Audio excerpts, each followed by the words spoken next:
to figure it out, guys. Okay. Test. All right. Consistent self-improvement, everybody. I am Classic Carpenter. You are listening to American gypC podcast. I am here with my co-host, gypC, and the other co-host. Hey, I'm Mercedes. So, we're here. New Year's Eve. Happy New Year's Eve to everybody in that dimension. Mm-hmm. Some of us know New Year's crank up around spring. So There's that. For the calendar, I guess we're going to say Happy New Year's Eve. And then, does anybody know anything about that? As far as,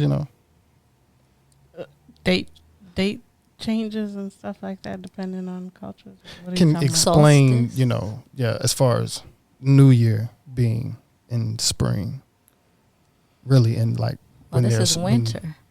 Right. So how's there a new year in the wintertime when the new year basically spring comes and flowers bloom and stuff like that? They were saying that's basically. But just in general, for How? me, I was talking about, like, I've heard a lot of theory, not just theories, but like there's proofs that depending the calendar changed, and depending on which calendar you ascribe to, Mm-hmm. like even in Ethiopia right now, it's 8 years back, like, and they have 13 months. Right. So it depends which, even the regular calendars, if you go way, way back, there's like, they skip some time Mm-hmm. on the calendar, and nobody has an explanation why, or maybe there is out there. But yeah, there's been all of that. So how do we know? We'll have to do How some come- research on How that. come we know figure some right stuff now out. is 2021? 21. Yeah.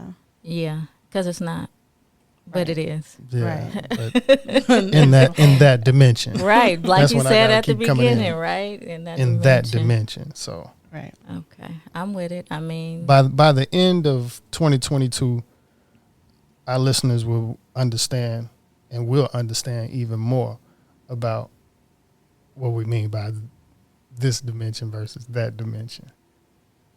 So look forward to that on other American gypC conversations when we find some people more educated that can explain that type of thing. Unless y'all can explain I it, mean, 'cause we just I explained can't. it. You said the Well- dimension. She said what she said as far as it basically being fictitious and also cultural. And now I'll say it's fake. Yeah. And the reason Okay. is because time is a social construct. Yeah, Exactly. it's an illusion. Right. So, Right. That's something that we agree to. right, we all agree to Yeah. that. And so we used to use the sun to determine what time it was, not a watch, Yeah. but commercialize and commodify so that you can have Rolex and be able to tell the time for a lot of money. Why would you use your fingers? It So why might would you use like sun up or sun down, how people used to do it, Yeah. Daytime, You need a watch. Nighttime. Yeah. so that you can go to work and know how many hours that you clock in and clock out. A work week, For that system Yeah. in that right? dimension. And a weekend to get you to start thinking that you are basically on the clock to hurry up and make my money.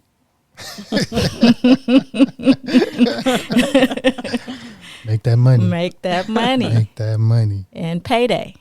It's all on that same thing that we're talking about, Yeah. basically. I think anyway. That would be my opinion. I mean, we could go heavy into the Mayan calendar and what this means and what that means, and astrology and stars, but I think we'll just stick with December 31st, 2021, or not.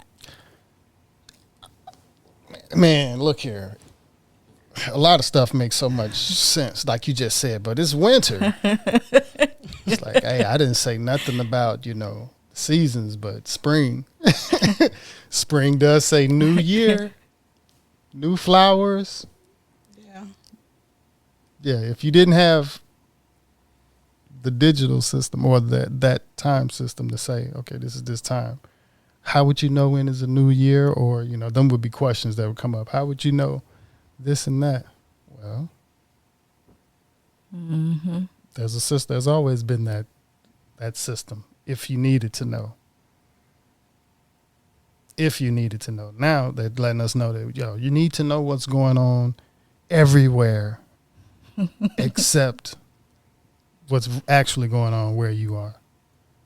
Because a lot of the things that was going on in LA, when they say it was going on in LA, was not going on in LA. So we was like, okay, is what's really going on in other places actually what's going on, or is this what they telling us? This is what you need to think about and worry about more than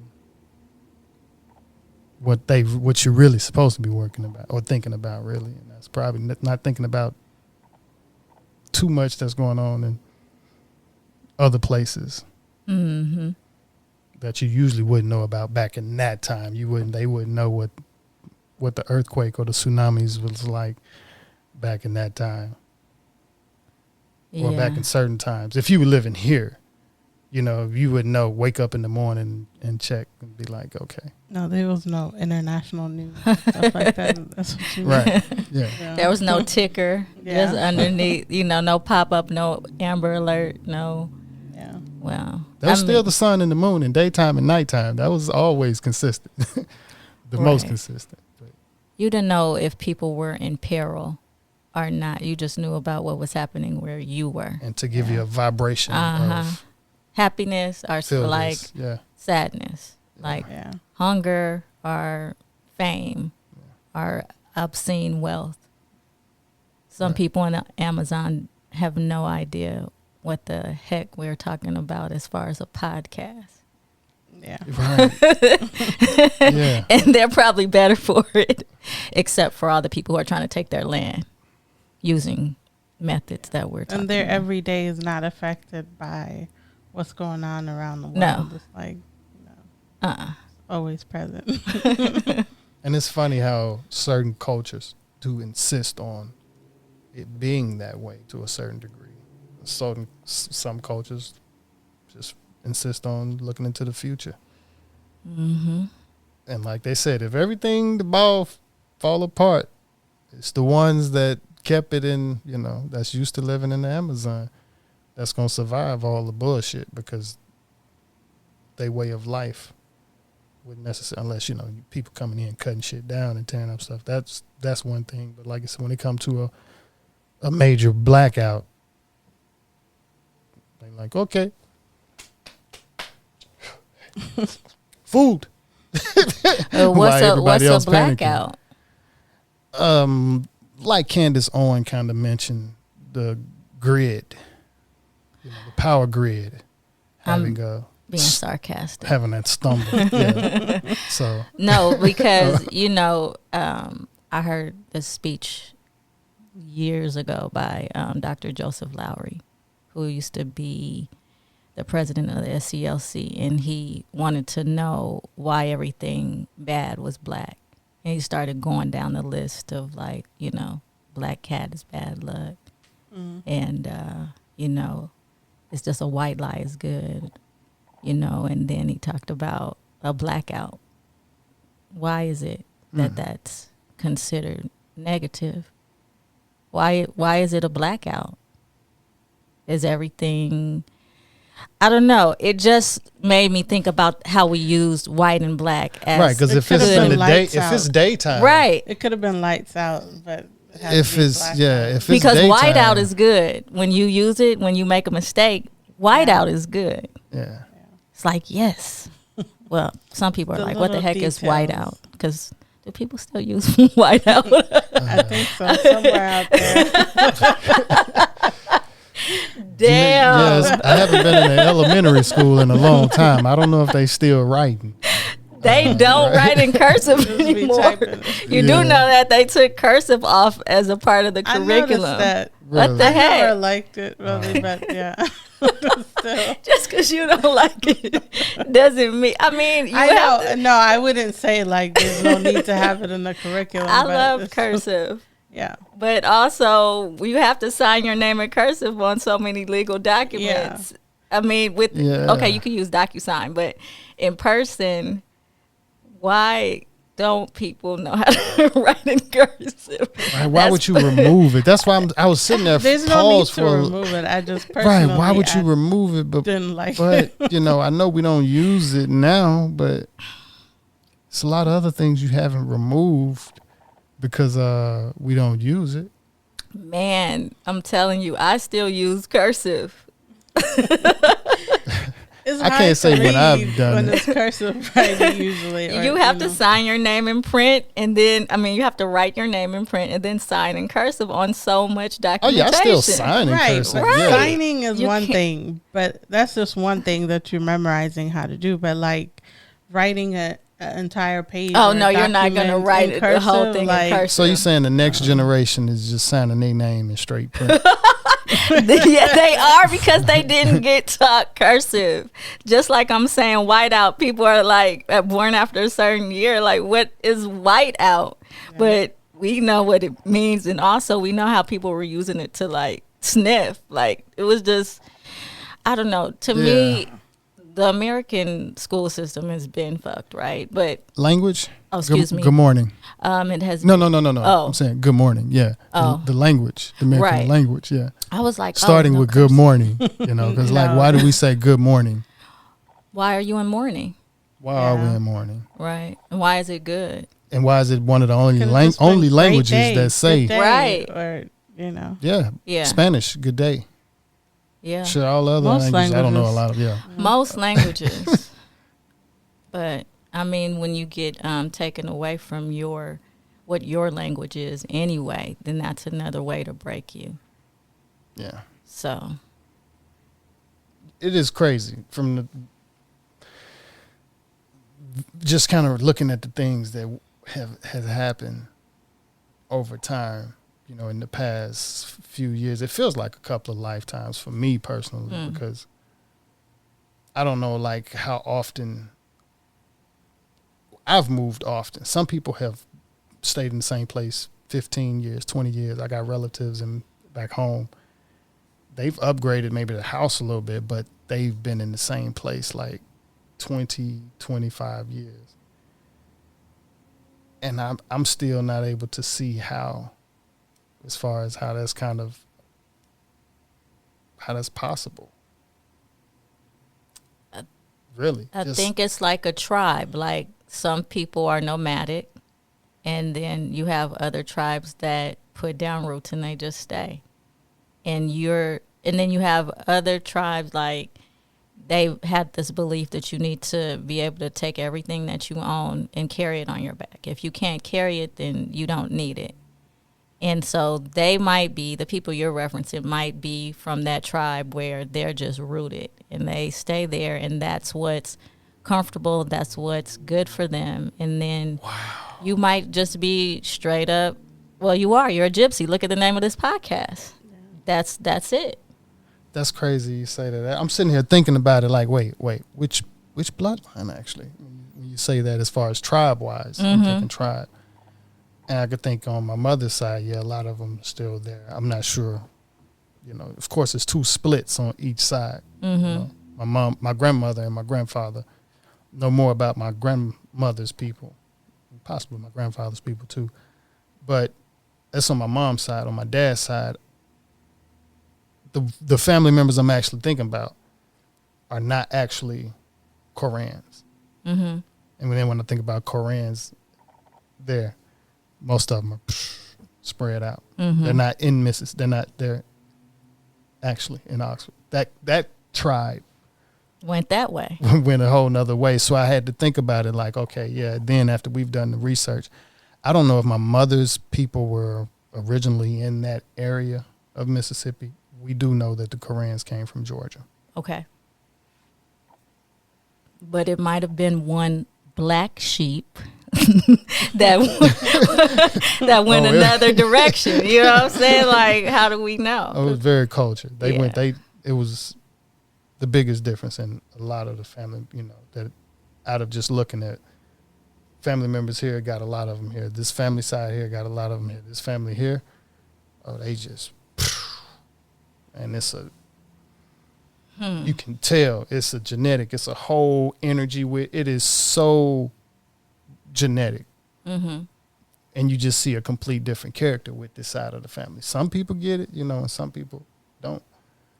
But when you said tribe, that's when it made me kind of divide the gene pool up. And I realized, oh, okay. My dad's gene pool, no, they didn't. I don't even know. My dad never stayed in one house this whole time. You know, I don't know if I can mentally pull up the family member on that bloodline that has actually been in the same house that long. Yeah, you know, this just made me think about like some friends that I have, they still, if they go home, quote unquote, they go home to like the house that they grew up in. Yeah. And, you know, there are pictures from birth to like now and then their next generations. And it's like the neighbors know them. Everybody knows everything happened in this house. This is the home that I grew up in. Yeah.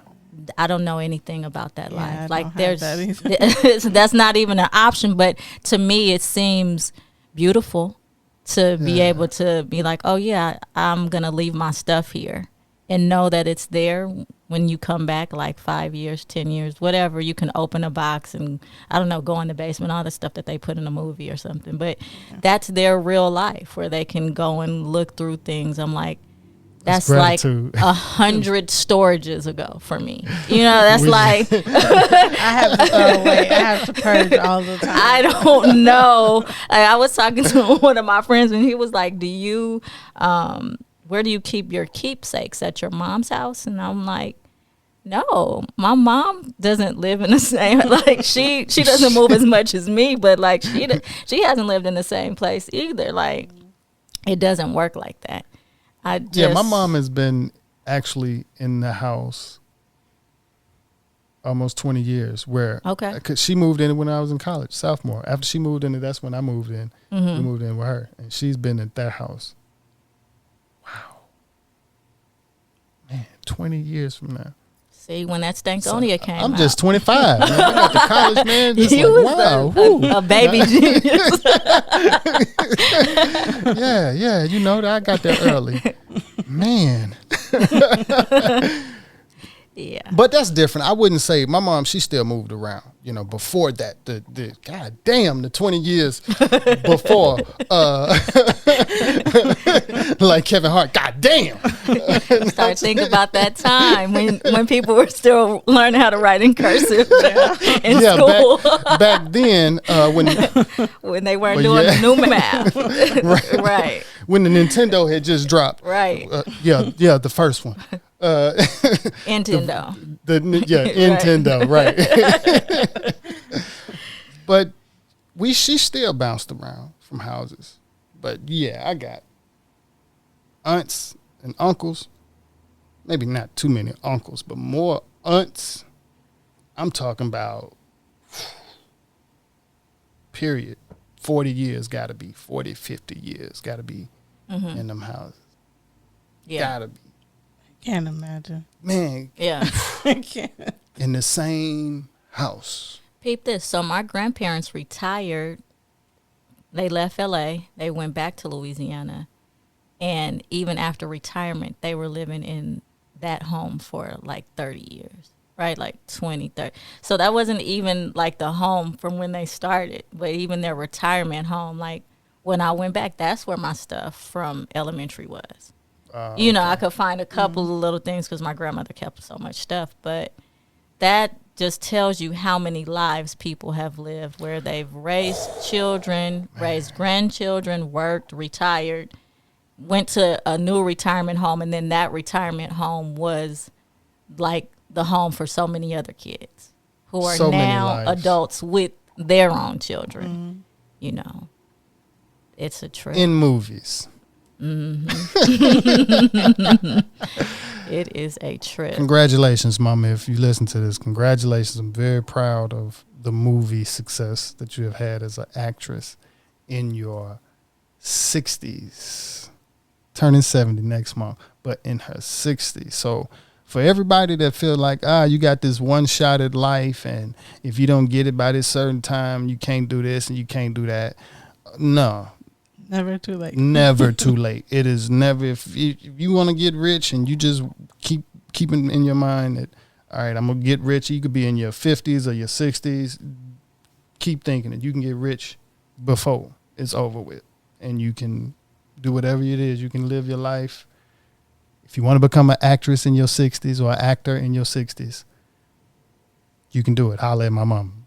I'm saying. No, shout out to your mom for real, because she is an inspiration. Like, just because we live in such a ageist society, like it's so many isms, but ageist society, it focuses on what you're not able to do versus what you are able to do.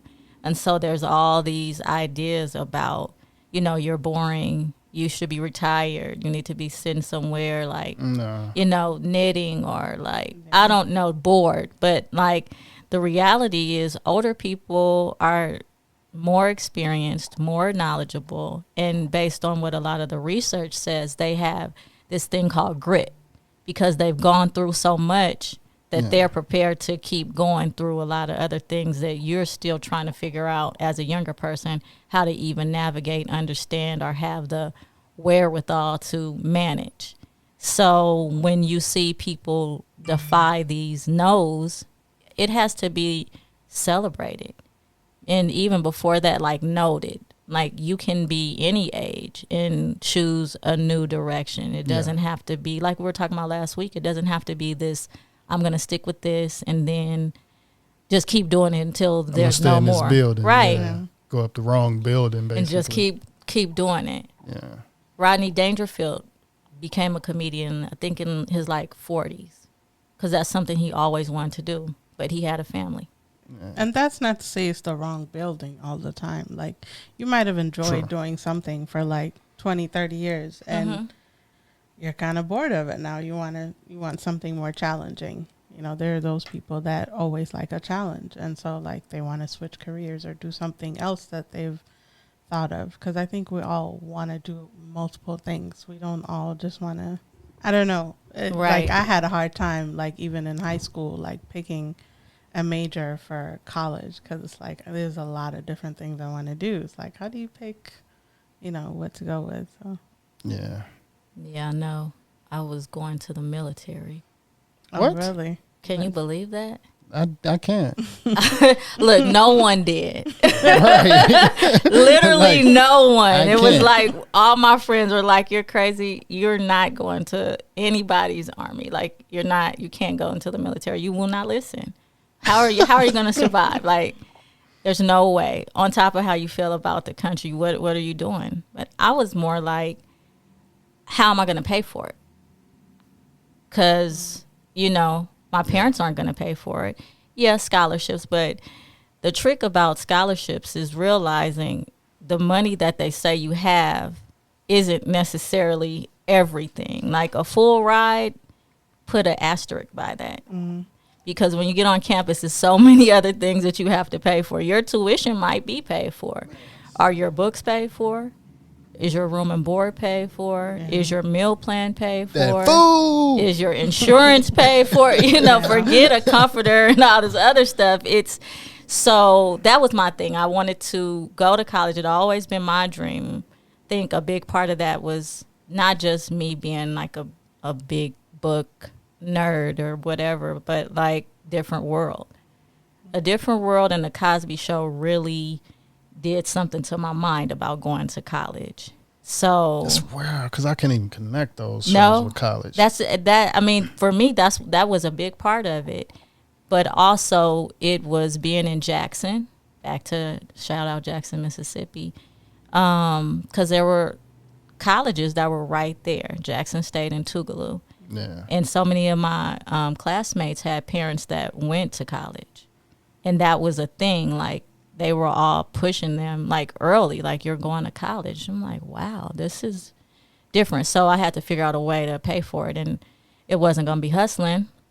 That's not, it wasn't going to be sports. I was in a lot of different activities, but for me, the thing that really came through was like, okay, I talked to a recruiter and they sold it. And I had done maybe like JROTC in middle school or something like that. So I already had a little bit of the understanding. And I was just like, I could just do it and then be out. And people were like, no, there's literally a war going on. How do you think you're going to just tap in, get the money? Because I just kept talking about the money. Like, I get these loans, I get good credit. I was like, a car, college. It was just all about that. And wasn't about anything else that was going to happen while I was actually in there. I was like, I'll be in really good shape. And I learned how to shoot guns. Yeah. So that's all I was thinking about. It wasn't the war piece. And it took a couple of really cool adults to come and sit down with me and be like, you're not going. Because I made a great score in the ASVAB, the test that you have to take. Yeah. So they were like, oh, yes, like you're in. I had the letter. It was perfect in my mind, but hell nah. How did they convince you not to go? What did it? It was two very convincing adults. Like my parents, I think they didn't believe me for real. But they didn't know how serious I was because they weren't there in Mississippi. But the adults that were in my circle were like, she really is going to do this. This isn't just like a whim. So one of these people is like a Supreme Court judge for Mississippi right now, and another one is a state court judge. So they just had the power of persuasion. They really just got with me logically and talked to me about what college is about, and don't focus on the debt. You can do it. You have the aptitude, and this ain't what you want in the military. You think it is, but it's not. And you're smart, but you're not smart enough to get out of what Uncle Sam has got you signed up for. You know what I mean? And you have other options. That's not even something you're really passionate about. If it was something you were passionate about, then we would support you. But you're only talking about how you don't want to have debt and you can't afford. Family? Any family members ever been? No, I was the first person to graduate from college. No, I mean to the military. And my family is not like what you consider a military family, but I have two uncles that were in the military. And I mean, it just wasn't something that was impressed upon me. I'm telling you, it was just a recruiter. Right. And at that time, it was the money. It was the money. Yeah. And so, I mean, I didn't go. And that was probably for the best, I think. Yeah, you still got your brain. I mean, I would be AWOL and like having to go to martial law court, whatever. Most of the people that I know, that's the story. But and I do want to say the other side, because I know some of my friends who did serve are like, "What are you talking about? Don't paint it like that." For certain people, it's the best thing that ever happened to them.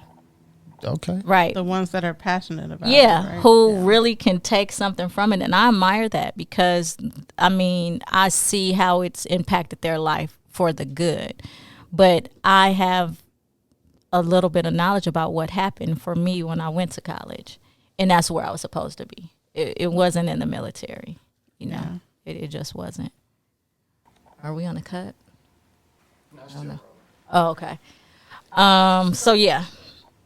No to the military, yes to a 4-year college, where I did get a full scholarship to go in the middle of nowhere in Missouri, aka Missouri. But you got a full ride, though. Yeah, I did, and that's when I learned that that's not what that means. Yeah. So I still ended up with 2 jobs, right, in college. But hey, whatever, it was cool. Yeah, Jackson State, I went for 3 years, didn't finish. Went in as a wanted to do vet tech. Mm-hmm. As far as when I dropped out, it was more music tech. Actually, I can't say vet tech. It was more, veterinary medicine, organic chemistry. Got hands. Mm-hmm. Yeah, got real hands. So No. switched over to music, started making straight A's. But the whole experience, yeah, it was different. Lifetimes, I guess, how we roll into this, the different lifetimes that or lives that people have had. Mm-hmm. I could definitely say that was a time I started producing seriously during that time. And just that mindset that I had, it was nothing like this. The fear was a whole different type of, well, I don't know. Because I think about some things that I did then, and it just was more autopilot, but it wasn't about, it was more hustle. It had to been all hustle. Once I think about it, yeah, it was hustle. Mm-hmm. From promoting CDs, the producing, the recording. Back during the time where I was handwriting on CDs. Mm. Didn't have a printer, so I was handwriting on thousands of CDs. Back in my day, Not hundreds. I had to handwrite. Thousands of CDs. Back in the day The when they had CDs for some of you. Right. My bad. When they actually used What's and a valued CD? CDs. I used to burn so many of those. What do you mean by burning CDs? What is a spindle? No Yeah, fire, no like- fire needed. You weren't really using I real fire guess when you that was could- burning. Yeah, you do have. I'm telling you, it's a Yeah. different. It's a whole different landscape. But that's why when we can compare now to then, it's cool. I think it made you a little more hungry. I look at what I've done since I've been out here, just like this morning, the walk we took.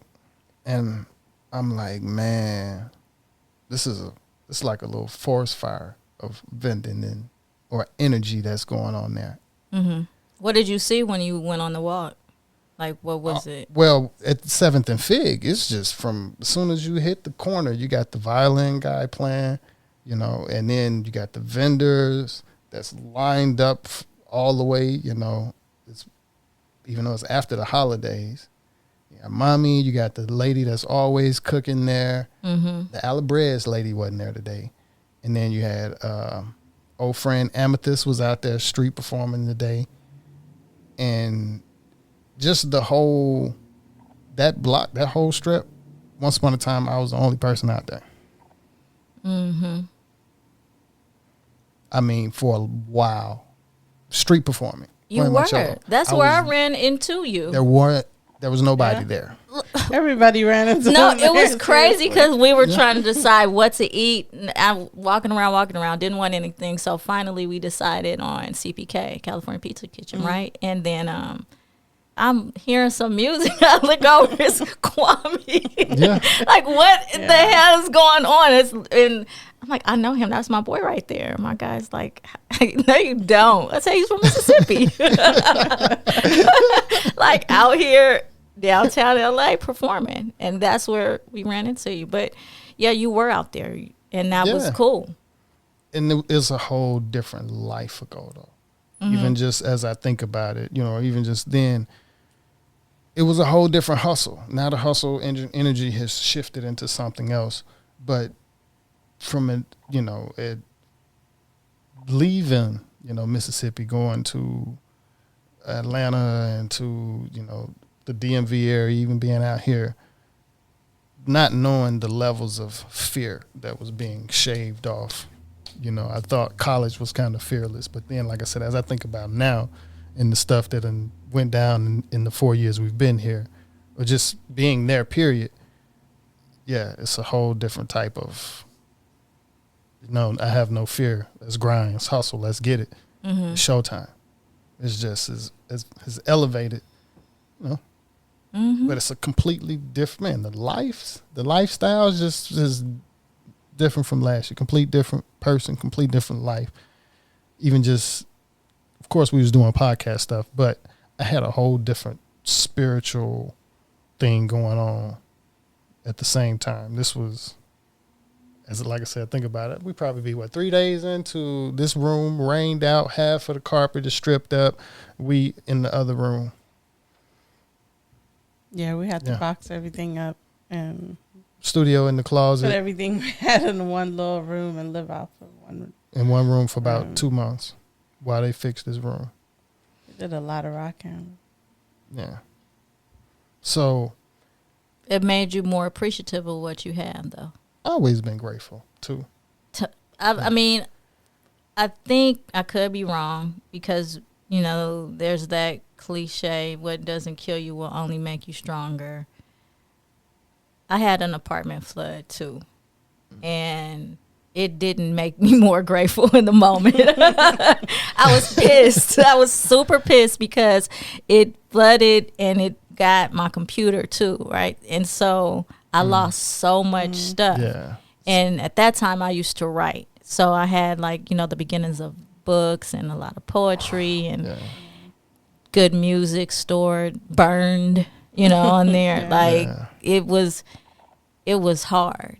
And there was no compensation. And it wasn't my fault. It was because the washroom was connected. And they had something happen with one of the machines, and it flooded my apartment on one side and the other person on the other side. So it was just a big loss. And even after it was done, I was not grateful for whatever I had left over. I was just mad because all my stuff was gone. It took a minute for me to be able to have the perspective of thank God it wasn't worse, or somebody was harmed or something like that. I just was pissed. I know with almost going into ours, even just emotionally, where we were with the apartment, kind of frustrated with the management and still, but it was almost, I do remember the feeling of kind of asking God for the sign to move when we need that sign to just get into move motion and pack shit up and, be ready. So nothing got, or at least I haven't plugged back up my preamp yet. Everything else is working. Just plugged it up last week. But to catch it early, and it was almost immediately for me, it was like, all right, this that sign from God to pack it on up, get ready to move.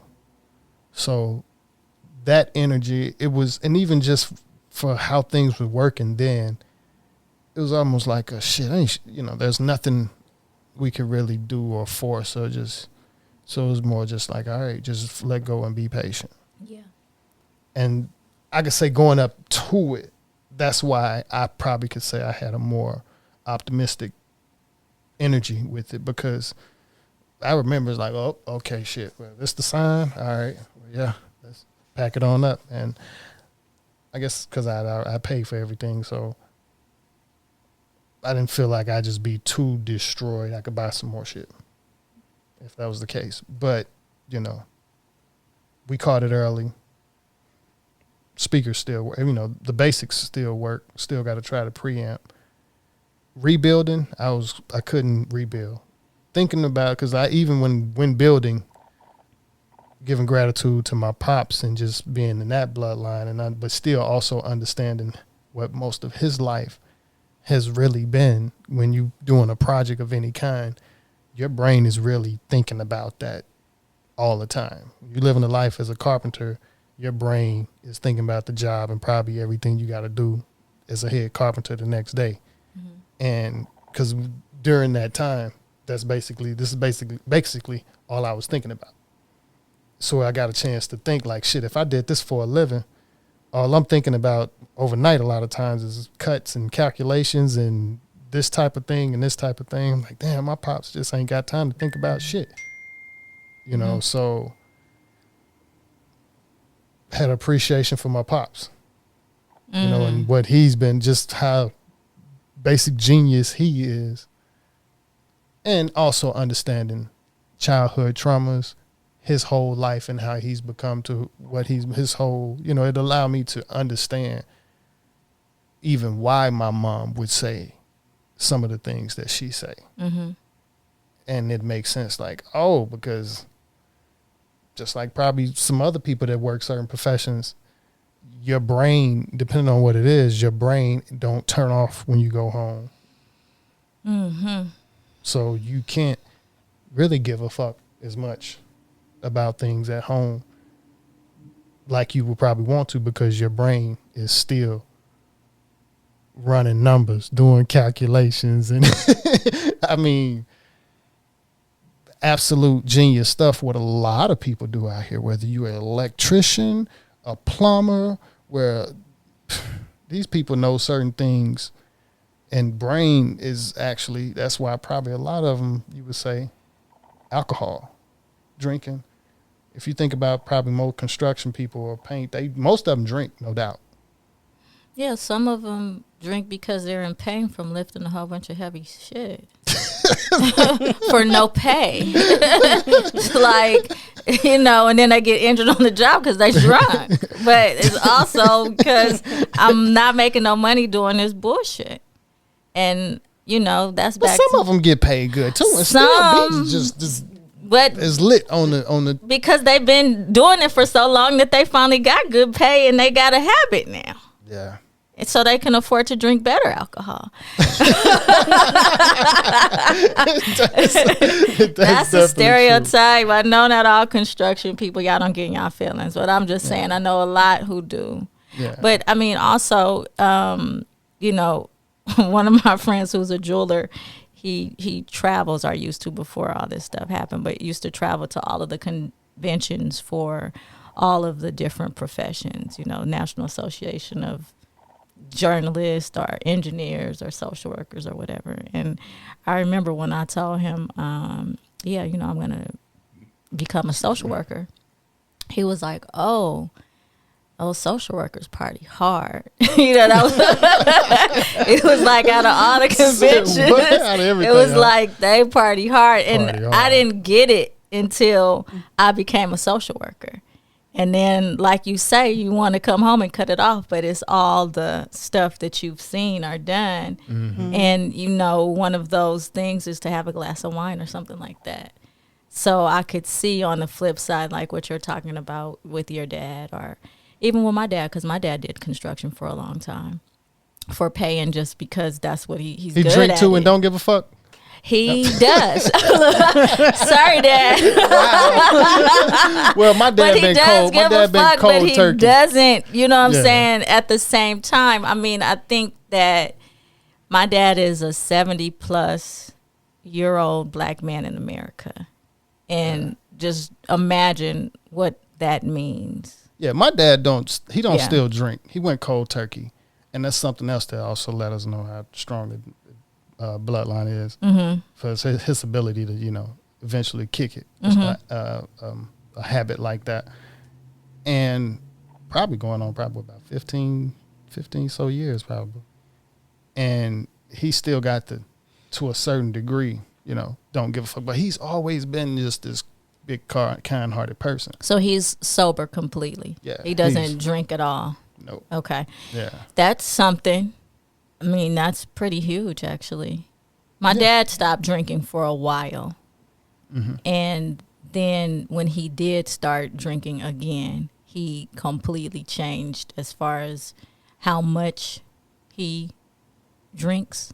So he doesn't drink nearly as much as he used to. But he still does drink. And I guess I'm just thinking about the discipline of not drinking after you've drank for so many years, of your life. It's like my granddaddy started smoking cigarettes when he was 9, and he stopped in his 60s. I think I just recently That's remember. Like a long time. Yeah, I think I remember my brother saying that my dad might have started drinking when he was about 12 or 13. See what I'm saying? And that's something that I didn't think about. Wait, when did you start drinking? Right. And that's and my granddaddy's like a super strong guy, but he was not able to stop smoking cigarettes. until he had a heart attack. Yeah. And he needed a double bypass. But then he told me, like, later on, like, I've been smoking since I was 9 years old. I was like 9 when he told me that. So it blew my mind to think, like, you could be 9 years old, like, really smoking. But back in the day, kids smoked like that. Yeah, some countries they still do. Yeah, a lot of like Southeast Asian countries and stuff. I've seen documentary on that. That is crazy. It's a big problem. A lot of It kids is. smoking. Yeah. I remember the first time I smoked a cigarette. It was crazy. I was like 10. Yeah, young. Yeah, I was like 10. How did you come across it? Let me tell you, one of my friends, her name was Mercedes. I'm Mercedes W. She's Mercedes D. And she was like, my brother left these cigarettes. Let's smoke one. And I was like, yeah. I don't know why, because I was not even like for cigarettes. It wasn't like, but I think it was the idea of like what people in the movies do. Again, we back to this thing that you see, and adults, you want to see what they're doing. So we were so dumb. We thought you could smoke in the bathroom and then, it's going to dissipate and nobody's going to know. Oh, wow. It's going to turn on the little vent or whatever. So we lit the cigarette and somehow one of the pieces of the spark hit the rug around the toilet, sparked and like got a little like burn in it. And so then we were already panicked, and then we took a couple of puffs, and the shit is disgusting. Oh my God, cigarettes are. You gotta really be committed. I mean, you really gotta be committed to smoke like that, or also to drink, right? Because when you drink, it's a whole different thing. But smoking and drinking it's just together, as disgusting. Like, I mean, beers to me. Yeah, they've made some alcohol more appealing. They nowadays, have, but and I have a beer in the freezer right now. Okay, yeah. Sorry, but no, cigarettes. It was nasty. Anyway, my dad came into the bathroom when all this was going because he smelled the smoke, and oh man, I got in so much trouble behind that, and I never wanted to smoke a cigarette again. Never. I remember we tried it maybe when we was young, and it was like after a few. Like I wait on weed. No, I was never like I'll wait on it. And I'll try. Like weed I was against it when on. I was really young, but I had friends that smoke, and I was like, no, you shouldn't, and I was really against it, but. As an adult, I got into it for a while. Yeah. How long did you smoke cigarettes? Social thing. I'm super proud of her. Yeah, it's been a super proud of her. I forget my damn. It was a while. Yeah. Like, it was a social thing. This is a little known Black history fact. I'm so intrigued. Yeah. It was has quit when we were in Atlanta and a little bit in Virginia. Just got into it as a social thing. True confessions. Well, congrats to you. Congrats to my dad because he stopped smoking as well. And congratulations. Yeah, I mean, I had a lot to do with that because after that incident, I did a science project or something on cigarettes and what was really in them. Yeah. And I was like that kid that was like, no, Dad, you can't smoke. Like, this is what's in them. Smokers know what's in it. They don't Just care. like people who eat McDonald's know what's in McDonald's and other things. It's just. I've never been hooked on nicotine. It's the addiction of it. I've smoked Black and Milds for a little bit. I've probably puffed on some cigarettes when I've been around them, maybe just off of hell of it, and was like, Black and Mild. I don't know. Black and Mild too. It might have been Black and Mild. It might not have been cigarette. Maybe it's been Black. Yeah, it was just the Black and Mild. I don't think I did. I think that Black and Milds are more accepted than cigarettes, yeah, but they're just thinking, like, as bad, if not worse. Yeah, and that's what I was thinking in my mind. Disgusting. Like I can't even stand to smell Black and Mild now, but it beat my stomach up too bad. I just had to let it go. But it's like accepted. Like bring back a Black. Somebody always talk about bring back a Black from the South. But right? I just couldn't. I couldn't. I didn't know what a Black and Mild was until Jackson. I have to say. Yeah. It's a Southern thing, huh? Because that's when I got into it. and also cigarettes. Like I mean, in Missouri, it was a predominantly white institution that I was at, and so when people would go out to drink, they would smoke. That was just the thing. And so, I mean, I guess I did pick up a couple of. I think most of the addiction is still psychological versus physical. It's monkey see, monkey do. Yeah. I think. There's plenty of studies about that, but it's the mob mentality. It's whatever's around you environmentally.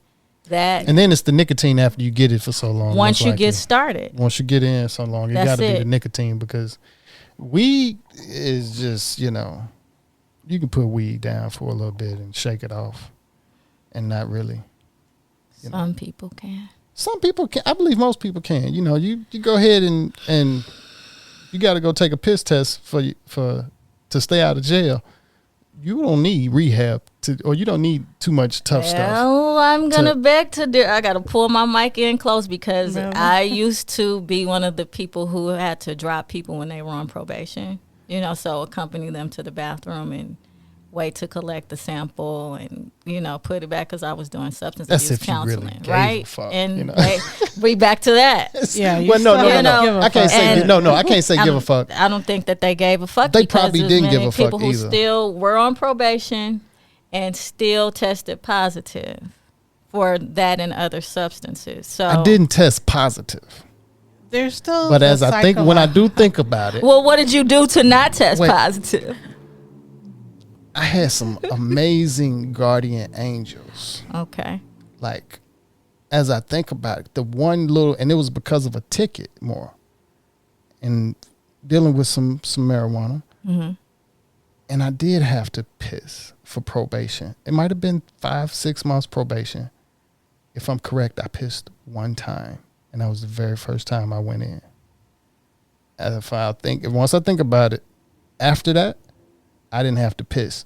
My probation lady played bass in the orchestra, and we knew everybody in the fucking orchestra.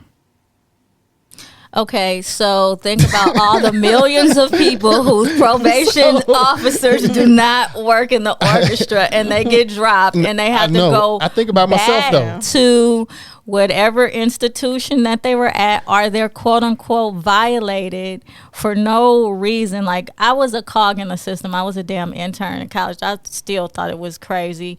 And I'm also somebody that believes that you should only pee for enjoyment, not for employment. You do not have to pee to become the president. Why the fuck do I have to pee to work at this below minimum wage job? Because you know why.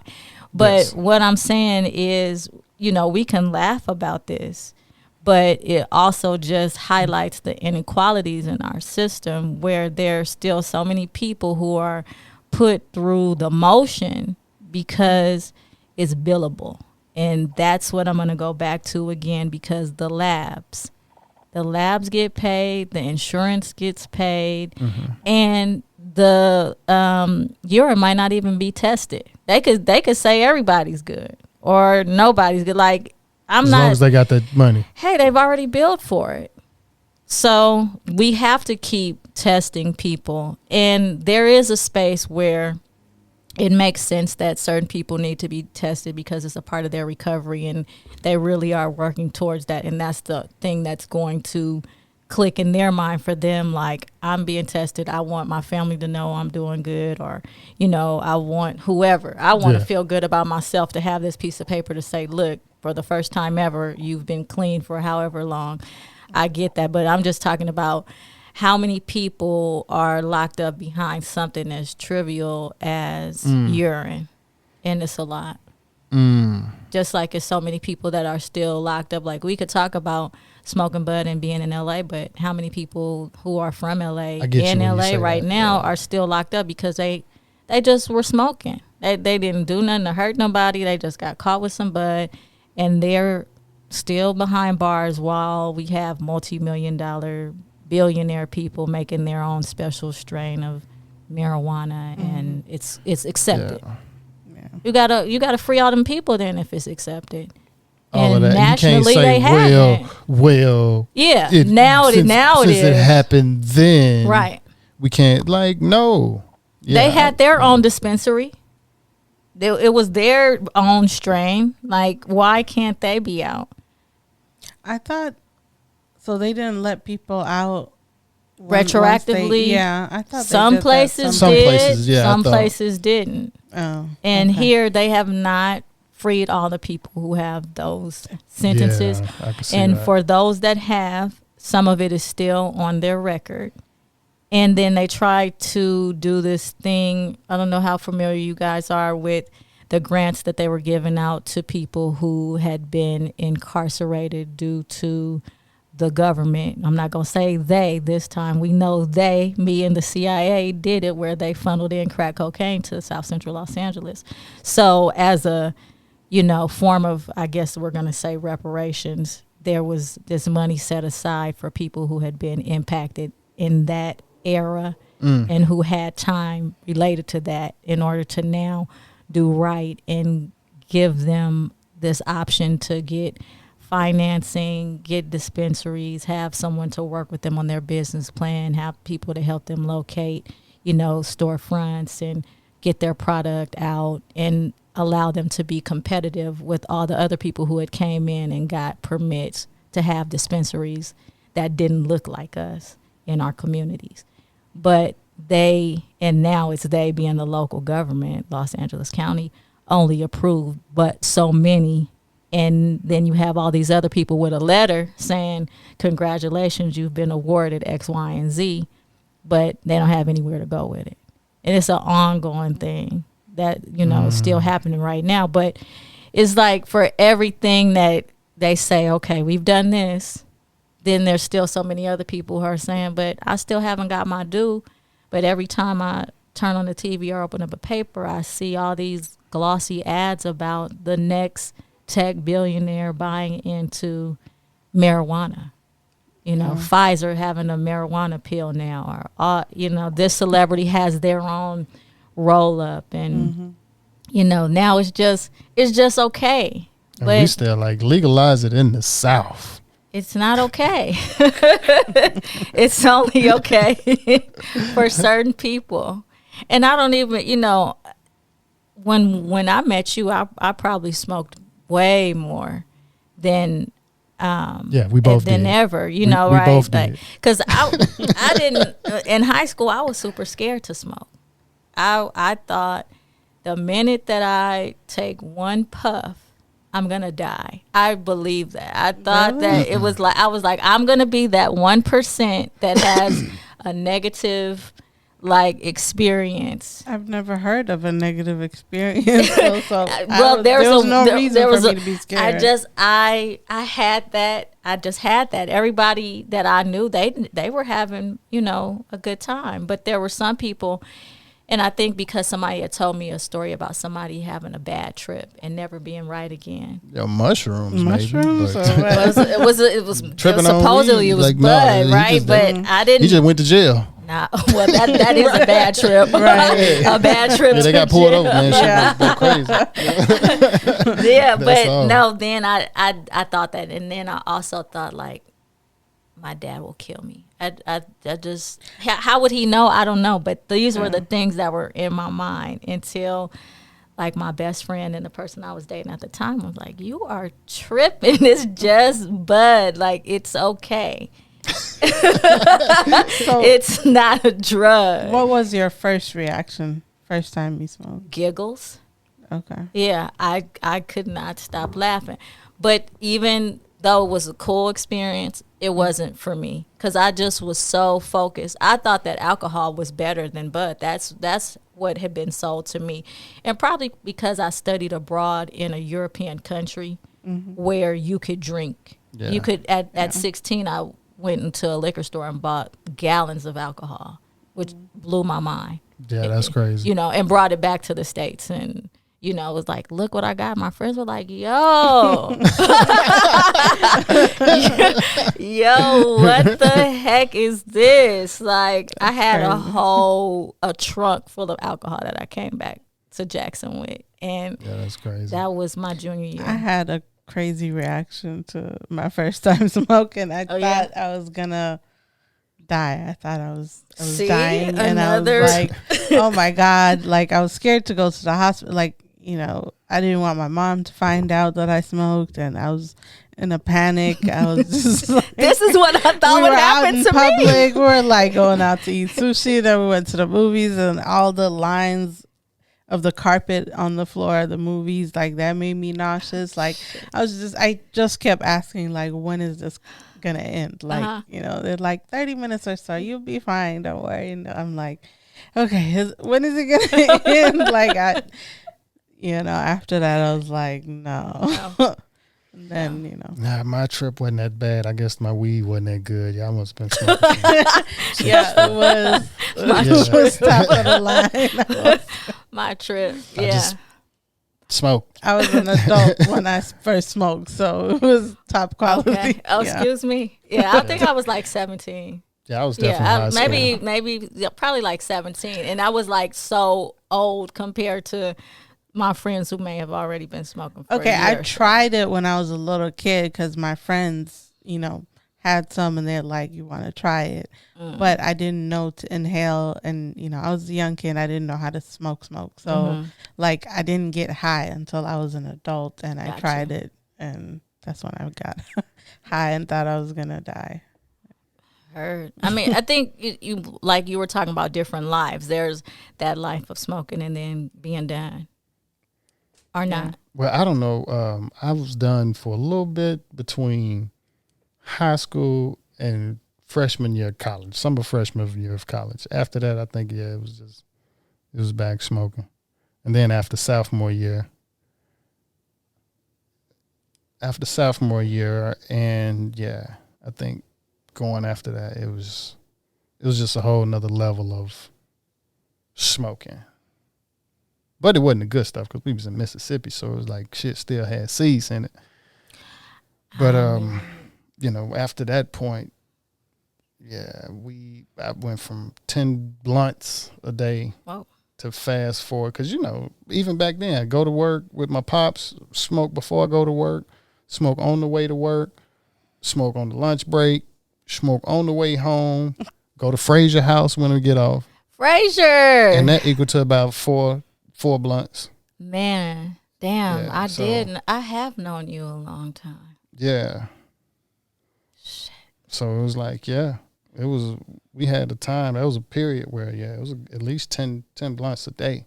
Yeah, I'm not easy gonna confirm or deny that I know anything about that type of smoking. That's a lot of smoking. Yeah, I don't know that I've ever experienced that amount of smoke, but I feel you. The thing is, because when you go home and you get around the similar crowd, it kind of almost be like that to a certain degree. My brother back still, it can. Not quite, I guess, how it used to all the way like that. I might be more of a back-to-back joint person now. But I'm smoking joints. In Virginia, that's when I got off the blunts and perfected the joint rolling and got on the dabs. And so now California is like a whole different walk in the store, grab what you want, candy, juices, chocolates, flour. It's a whole different world. I guess I'm just not into all of that. I don't want to eat chips. I don't care about that with, stuff either. With weed in it. Yeah, it gets you that's all day long. Stupid. Like, why would you eat something with marijuana in it when you smoke? It already makes you hungry. It's a different high. It's a different type of high. I've been there. I've been there. I'm just telling you. And you guys are. I would say a little bit more experimental in regards to the type of buds that you've had. I've had edibles, but I never went down that path. Just flowers are nothing. And even when you're saying like stems and seed, damn, I thought this was going to be the podcast I was going to let my dad listen to, but probably not. Damn. I almost made it, but being completely transparent, I think that some of the bud in Mississippi that you're talking about, not the Reggie and the swag, but like some with the stems and seeds is still better than the stuff right now because it was organic. And it wasn't even called organic then. But there's so much stuff that right now is being messed with and tested and touched, and too much. it's like synthetic almost. And that, I mean, that wasn't. Maybe it got to you by scrupulous means. You don't want to know where it had been before it got it's there. Some outdoor, basically. You know what I'm saying? It's just some outdoor. It still smoked good. Yeah. Yeah. I mean, if I'm honest, this is how funny it is to me. This is a different lifetime, because me and you thought that we were on some revolutionary shit to smoke 2 blunts and then go and run.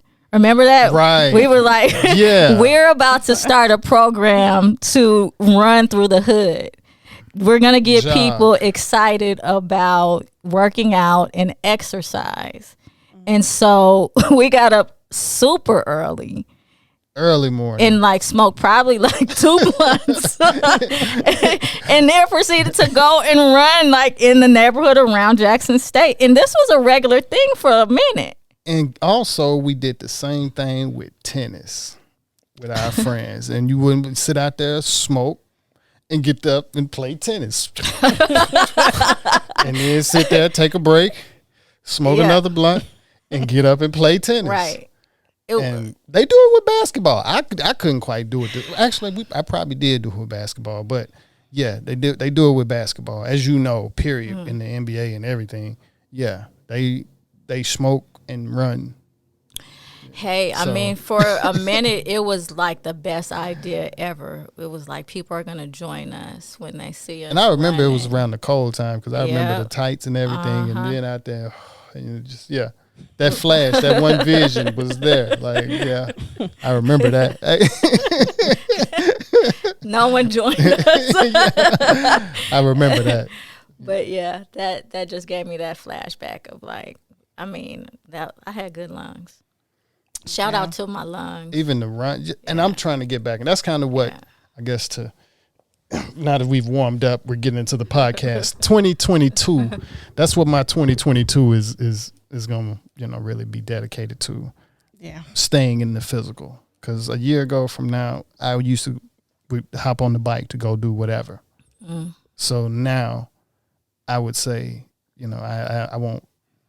I haven't hopped on the bike to really do much. I'm not motivated like I used to be to hop on the bike, but I got to get back into that physical, because I definitely see the difference. You don't hop on the bike as much. You put on 10 pounds that you wasn't supposed to be putting on. Yeah, I scrolled through my feed and saw like some of my biking adventures, because I used to use this ride app to keep track of all of it. Yeah. And it's like 35 miles, 6.5 hours. You went to Santa Monica and back from downtown LA. Like, that's great. I don't know who that girl is, but I need to download her again. and like all of that, because I haven't really been bought a new bike, rode it twice.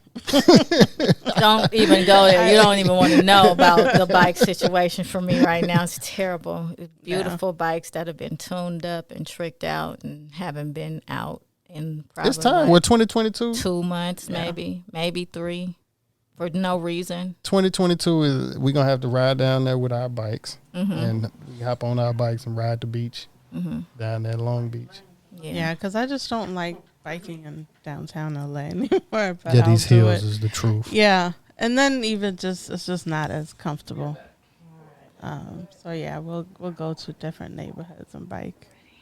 That's the best way to make sure you're biking. I like that idea. I want to also just put a plug in to drink more water.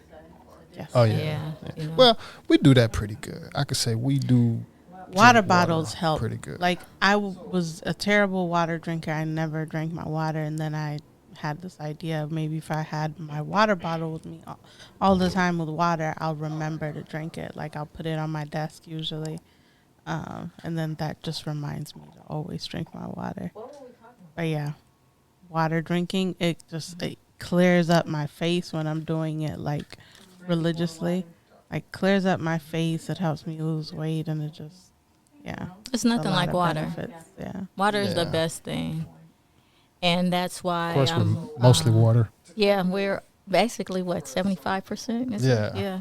Yeah. I have a beer with some water in it. Oh, yeah. Need to get out. So we're going to take a little freezer. break, pause, set the cam and stuff back up straight, and we'll be back.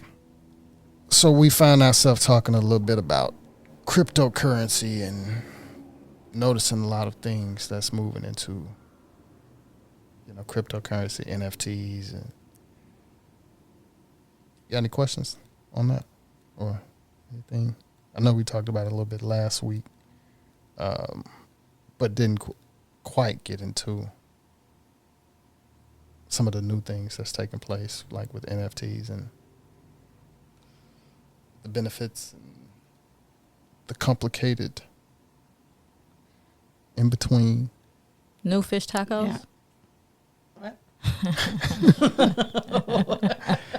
I'm hungry Not too. I didn't think you was pick that up. toxic. Hold on, let me change my station. I had that up kind of loud. I didn't know you heard me. When I No fur today. What?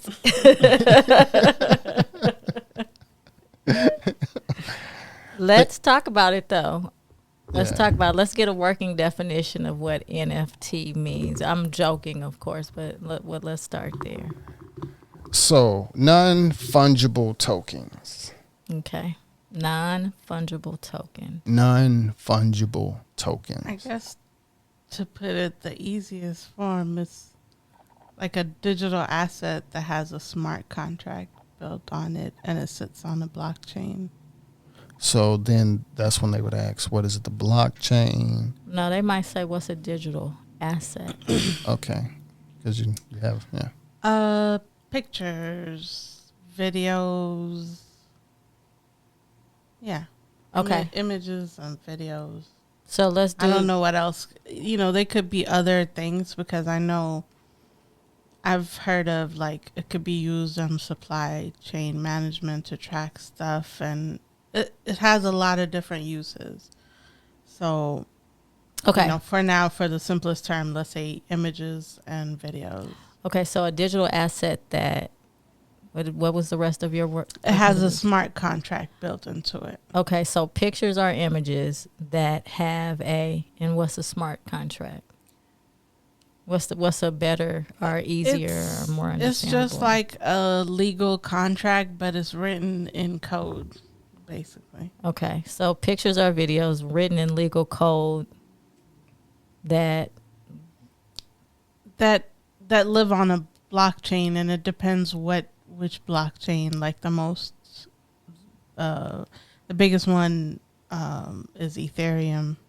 Okay. I feel like we got to go back to blockchain. Blockchain is pretty technical to explain. Most of the times when I think about even trying to explain blockchain, some visuals help. Are examples. Like she said Ethereum. What's another I guess people would know? So think of a bunch of ledgers that are linked together, and the best part about like the whole blockchain and decentralized types of systems is that like there's not one owner and not one company owns it. Say like Facebook or something, it's all owned by whatever company, if it's called Facebook or whatever the parent company is. But with decentralized systems, there's a bunch of nodes that are carrying the same information. So you can't just it's hard to hack into because you would need to hack all the nodes because all the information is decentralized. Okay. Versus I guess it offers a lot of transparency, which a lot of systems don't have. Think like the banking system and things like that. Government spending and things like that. They're not really transparent. But sorry, I'm going. What you mean by transparent? More like your wallet number. Mm-hmm. Somebody, could look up your wallet number and see your transaction. So if you can see what the government is doing with your money. You can see transactions that have happened. That's how transparent it is. So at the same time, that's not to say all your information is public. I mean, it is, but they would have. This is a really long hash number that they would have to figure out that it's you. Yeah. So it's not, your name is not out there with all your statements and all your transactions in the cryptocurrency world. But, if you put out your wallet number or one of them, you can have multiple, and you can dump that wallet. If it gets known about, you can transfer it to a different wallet. But I guess by then they'll know what wallet you're transferring to. But anyways, like almost like if you're a YouTuber, things and are transparent. you have multiple wallets, and you have one wallet that you actually show to your viewers. Right. That risk wallet almost, but that's just. And how some people explain the whole cryptocurrency, NFT, and all of that market, and is like it's another layer. Just like there was Web 1.0, and then there was like Web 2.0. And those are like mostly the social media and stuff like that. And this is like Web 3.0. It's just another layer and a different way of doing things that will seep into everything in the future. And it's really hard to explain, there's so many uses for it. That's just like saying how people use social media. Businesses use it one way, musicians use it another way, and it's just, personal people use it. It's hard to explain how it would be used in the future, but there's a lot of different uses for it. Okay, hold up. The smart contract, it is very safe, and nobody can go in and change it once it's been written, and it's written in code. Instead of like legal documents that are written in English or whatever language. In cursive.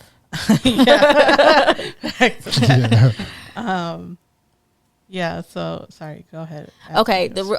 I'm just going to walk it back, because I feel like in this conversation, it's like when you and I were talking about the internet. Mm-hmm. And I was saying to you, like, this is my understanding of crypto. And you were like, oh, that's interesting because it looks like this.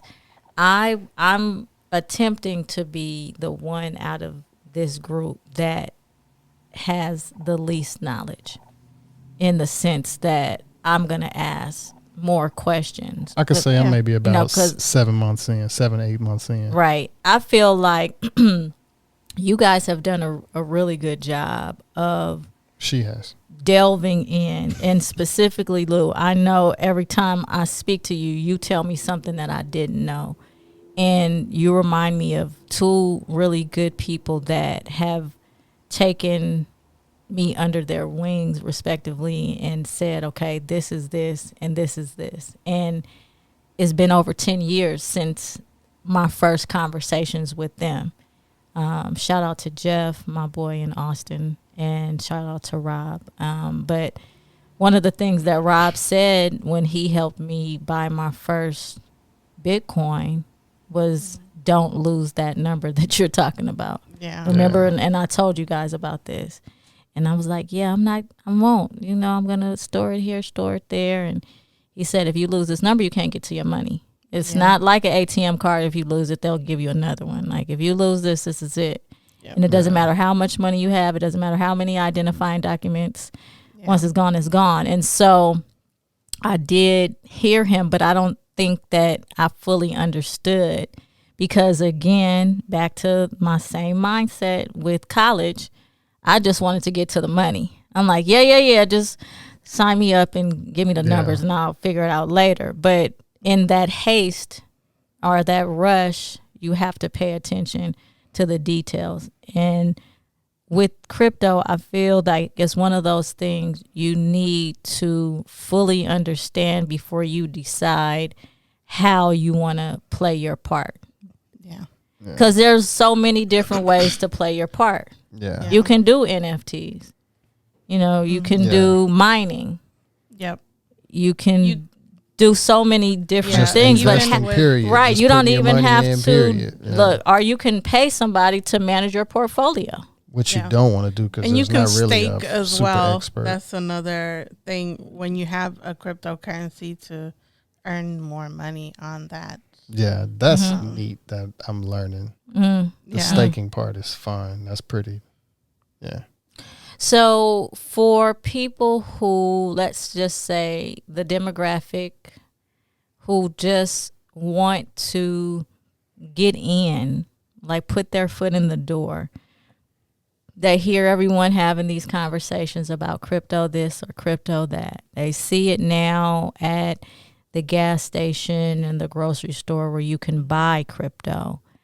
What do we want to share with them that could be beneficial in regards of entering into that domain? What do you think? Let's just say 5 things. I won't even say 3. And it doesn't have to be 5. But what's some basic knowledge that you wish when you first learned about it that you knew today? My cousin CJ said, my friend told me in 2013 to invest in this. And if I did this, I could retire now. I didn't do it. He's retired. And they're young. You know? So he said, I wish I would have listened to this guy. Yeah. So now it's 2021 or 2022 or 2030. We don't know what the time is, but what would you say? We're not financial advisors. No, not at all. Not at all. We're put that. Not say even, the disclaimer not for even you too. crypto Right. experts. I would say first thing, like go through the top 10 or the top 100, if that's too much, just like top 10 to 50, let's say, of the cryptocurrencies. High performing. I think they're listed by market cap. You can go to coinmarketcap.com and look at the top 50 or whatever and, learn about it and see which ones you believe in. Because really, okay, they say there's a lot of scam in the crypto world, but to be honest with you, a lot of the ones that are in the top 100 or even more, like they have a lot of them have a lot of uses and they have a strong future and they're solving a lot of problems that is useful and will grow in the future. And so but you understand what she's saying by scam? Because there's a lot of pump and dump projects. What she mean by scam, right? Not like scam artist type things. Yeah. Those too, but like fake. So there's coins that they create because if you're a developer, you can create a cryptocurrency. And I've heard of one. He just created it for fun just to see. And people started putting money in it overnight. And Dogcoin? No. Not Dogecoin. No, Dogcoin. Not Dogecoin. Dogcoin.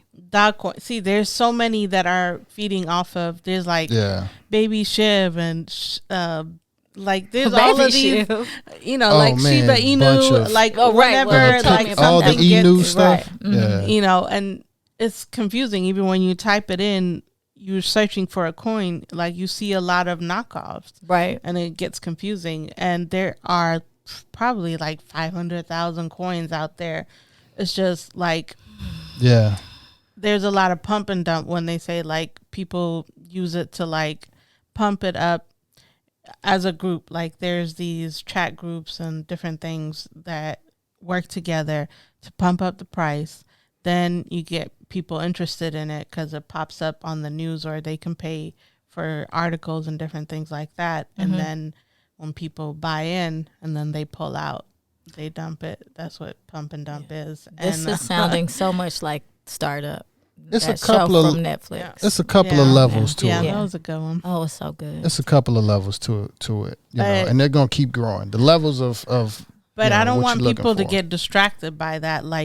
There's thousands of solid coins out there. Yeah, right. Okay, nice so infrastructures. Real quick, I'm just circling back. So the first thing is research the top 10 to 100 high performing currencies. Right. Yeah. Okay. And so you can feel better about it, because sometimes there's what people call paper handlers, and those are people that panic whenever there's news and things like that, and people pay for those, and you shouldn't base your decision based solely on that. Like, there's fake articles that get created all the time that are giving fake information. They call it FUD. It's called propaganda. It's the news, right? It's like the same difference. Yeah, but then on the internet, that gets amplified because there's a lot of different sources that you can FUD write on. Yeah, they call it FUD. So, FUD. But you don't have fear, uncertainty, and doubt. Yeah, well, that would be not citing your source, according to my English teacher. If you don't cite your source, it's not real. Yeah. So in order not to react based on all of the fake news that's out there, research the coin for yourself. Then you believe in these projects and take whatever you don't mind completely losing. If you want to be completely safe about it, like take what you don't mind, like losing just a little bit here and there, because with crypto, like Bitcoin is anywhere between $45,000 and $55,000, and some people don't want to pay that much just getting into crypto, but you can buy 0.002 Bitcoin, and that might be like a lot smaller number. I don't know what the number is, but yeah. So you can get into it with whatever you're willing to risk, and then you can like put in a little bit here and there over time. And I could say, just like for somebody that's just coming in, for me, with my personal experience, I'm crow.com. So I signed up with crypto.com. Well, I said crow.com, but crypto.com. And my experience with them, of course, I'm noticing Crow when it's about, I think when I joined, they gave you the free $25. So the free $25, they gave you the $25 referral, sign up referral. Yeah. So I was able to watch to see what was going on without even putting any money in, starting off with $25. Me too. So I saw Crow drop. So my $25 in Crow dropped down to like, it was 11 cents once upon a time, 15, 11 cents. And that's kind of how I got a gauge of what was going on. So that's crypto.com. She educated me that usually the apps, the tokens or the coins that have apps like Binance and some of the other ones, evidently it's going to do good. Eventually, basically. So wondering, what is it really going to look like? What is it going to look like when it start to do good? And then I'm a UFC fan, and I noticed that, boom, there's a Instagram post that UFC is now no longer Reebok. Now they're crypto.com. The sponsor. That was a ding for me. Like, okay, Crow. I don't know too much about this, but if the UFC has taken them on, then they got to be something serious. The UFC, they do, when those Reeboks, those types of contracts, if they're going to put Reebok to the side and pull in, this, So. Who's your favorite UFC fighter? Rashad Evans. Okay, so we're still talking about crypto, but I just wanted to know real quick. I guess you didn't even get it out all the way. You answer quick as hell. It's always been Rashad for a long time. Yeah, he don't even. Well, he's actually going to have some kind of fight. Not sure, but he's retired from UFC. I mean, I know who he is. I was watching UFC before it got cool. When it was a little grimy, and why are you watching people get beat to a pulp? That was it. That was what I'm saying? Like, that's why I had a hard time. Like, man, this is like fighting pit bulls, but it's like people. Cowboy Cerrone and GSP. Oh yeah, and WEC. That was back like all of the Brazilian fighters. That's my boy right there. Yeah. I respect. That would be my favorite, actually. Same here. Favorite. Johnny Jones Bones. Yeah. I mean, he cool, but Anderson Silva, he just have that. Shout out to Anderson. Oh man. He just, not only can he talk, back up what he talks in, he don't really have to talk that much. Yeah. He just got his own personal style. Even the way he get in the ring is dope. You know? Yeah. You know, he used to come by often. When I street perform. You didn't know that? Stop it. You got to start street performing. What are you saying? Well, he don't because come through his gym anymore. is not too far from there, right? The one that he opened out here? This was his management. Used to come down to California Kitchen and have pizza. They used to come right there. So, yeah.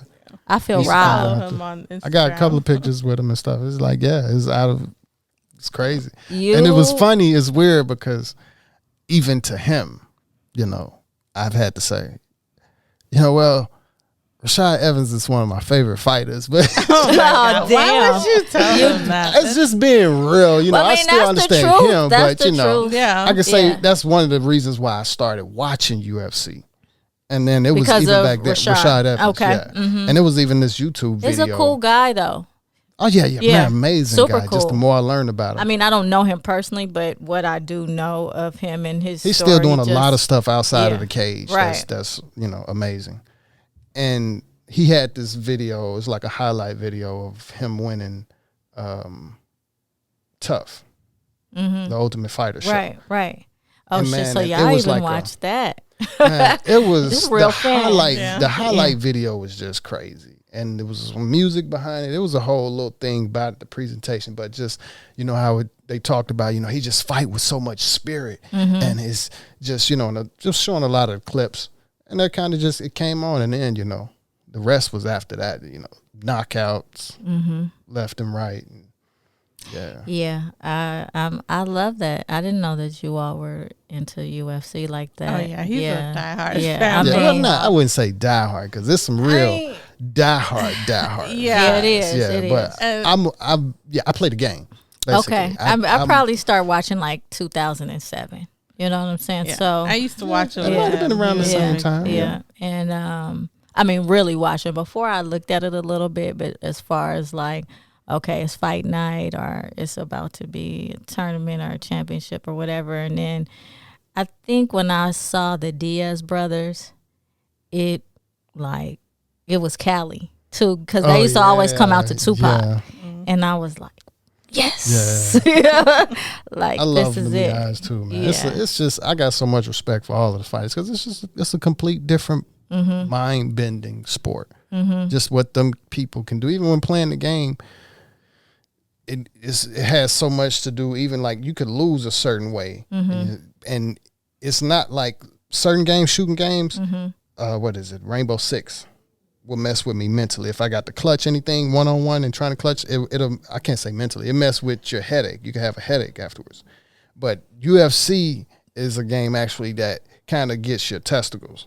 Well, for me as a male. I don't know that feeling. But for a loss, a certain loss, Yeah. and it got to be adrenaline or it just got to be testosterone to a certain degree as well, that it's a certain,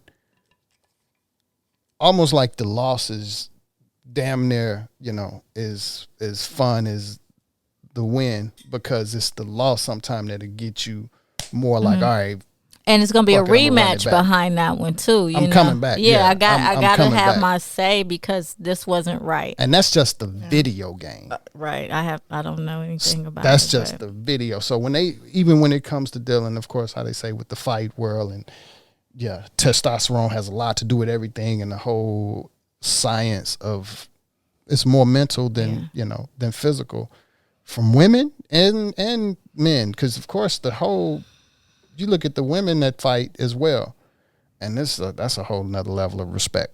Yeah, It's cool. They get down, and I mean Ronda Rousey gets a lot of props, but there's so many other people within that realm. That, they definitely have you moved know, past her yeah, as she's far as on the like- prop side. but I think what she did was take the spotlight and put it on her so long that she was able to give a lot of other women there that shine. From what I saw, because she ended up in a lot of commercials. Yeah. And she was somebody that Dana was like, okay, you're going to be the one for the women who's going to like push it and take it and she run. was one of the first faces of it like that, I could say. She was. But I can also say, being a fan of the sport, she was a terrible champ. She was a crybaby. She was a I terrible used to champ. call her Crybaby Rousey, and that's real. Sorry. Well, I won't not say sorry. crybaby Rousey. Man, she used to always start crying, man. But like, that's all that's the fight game. Though. not That's not emotional. crying like tears, like whining about losses. I'm not. I shit. If I got knocked in the head, I'm pretty sure I would cry too. But that's not. I'm talking about. You know how It's just a LeBron different is spirit of the always sport. crying about lose some effort. totally poor sportsmanship. That's what I mean. And When I say I'm not a a terrible fan champ, of poor sportsmanship. When I say terrible champ, when I mean just like, yeah, it kind of did a little bit with it was her image thing as well. But going into, I think the Holly Holmes fight kind of did some things mentally. And it was, I don't know. Like I said, all fighters don't touch gloves. So touching gloves, you know, hey, I see that What as do a you respect. think about So, that for the people who don't touch gloves? Do you think that they're not good sports? Or are they just in their zone and they're No, like, that's It depends on That's on it. purpose. It depends because on you're what was supposed to bow said. to the person when you're, in karate, right? You I can say bow, is you still boom. say it depends on what was said leading up to the fight. I'm almost positive Holly Holmes ain't say nothing that was that disrespectful to where she couldn't get a hand tap. We talking the preacher's daughter, Right. So, Well, PK. you know that was one thing that just kind of was like, and then she lost the fight. Mm-hmm. So a lot of times, I guess that's what not just her, but with other fighters, you can put that together with the respect. If you notice the disrespect, it's just, I don't think I remember. I don't remember Rashad not touching gloves. Most fighters touch gloves. Period. That's It's the a least part you of the could sport. do. Yeah. I think that's just the least you And could like do. I said, I can see if y'all have talked shit. If Yeah. you're Connor, Even and when you Connor, have but to- if even you when you Connor and have Khabib, talked shit. I don't know, but if you Connor and Khabib, I don't know. That's sometimes, I don't know. But Okay. respect still, Yeah. like I said, that's one thing coming in. And she didn't keep fighting. She did come back and did the Amanda Nunes, but then if she wasn't the champ, she just was, I don't know. That's what I'm emotionally- talking about. That's what the crybaby piece is about. It's not real tears. It's Yeah, the okay. whole personality, the persona, the aura that And it's mental, I'm though. going to It take is my mental. ball and go home. The minute that I'm not, I can't win. then I don't want to do it no more. But it's a tough ass sport. and Man, you really I'm don't not getting know. in the ring with nobody to punch my lights out like that. that's it. I don't care who's there. Yeah. I give all respect. So I'm that's where, a like I talking said, head where I can even say she didn't do this or he didn't do that. You couldn't pay me. No, I look like Martin on that episode when he got in the ring. It would be just like that. Like I go in there with all the confidence in the world, but in the end, my eye would be swollen, my ear would be big, and I'd be like, "Baby, you still love me?" Because I'd be fucked up. I'm never pretending like I could That's do the it, same but thing here. I The- love watching it, and I can have an opinion because I'm not in there. Right. That's just it. I could just have an opinion, but I do love the sport, and I have questioned why I like blood sport. Because I like boxing, but boxing isn't I the don't know. same as UFC. I can't so do boxing. what It's can too you long. say? But you watch UFC, I can though. almost do It's boxing UFC now. is more violent. UFC helped me be able to do No, boxing. the blood and all of that turns me off about UFC. It's hard for me to watch somebody that's like I mean, they be bloody. getting their ass bleeding whipped. and got like Sweat, swollen and like ear swollen bro. eyes. But Yeah, it's I not can't watch too that. often It's- you really get that. You get it, man. Look at the fighters and how they look. If they've been fighting, look at BJ Penn.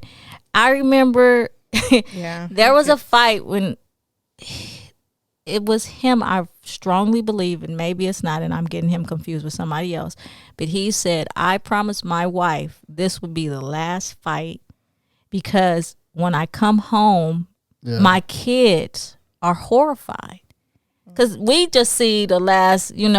after interview, but think about what happens. You family and turning kids purple be and hurt. black, you swollen, you watching your daddy just get pummeled. Like, and then you got to come home and recover from that repeatedly over years. That's a bit traumatic. But even like looking at with BJ at the part of his career where he had to say that, it was after. It was at the end. It was at the end. Yeah. Right. It was more of, and I could say with a lot of fighters, it's more of the end of your career with the UFC, not necessarily fighting. Because plenty of fighters have taken that 3 loss, gotten them through the losses where you get kicked out your contract with the UFC and you go over to another organization and you still getting paid. No, they don't even come back to the UFC. You're just still getting paid because you got Bellator, PFL, you got a lot of other main stages now, super stages. One champion, they got a lot of stuff out there right now to where if you don't feel like, UFC is one of the biggest. It's like the major record label to a certain degree. Okay, yes, death row. But my point is, why do we? Think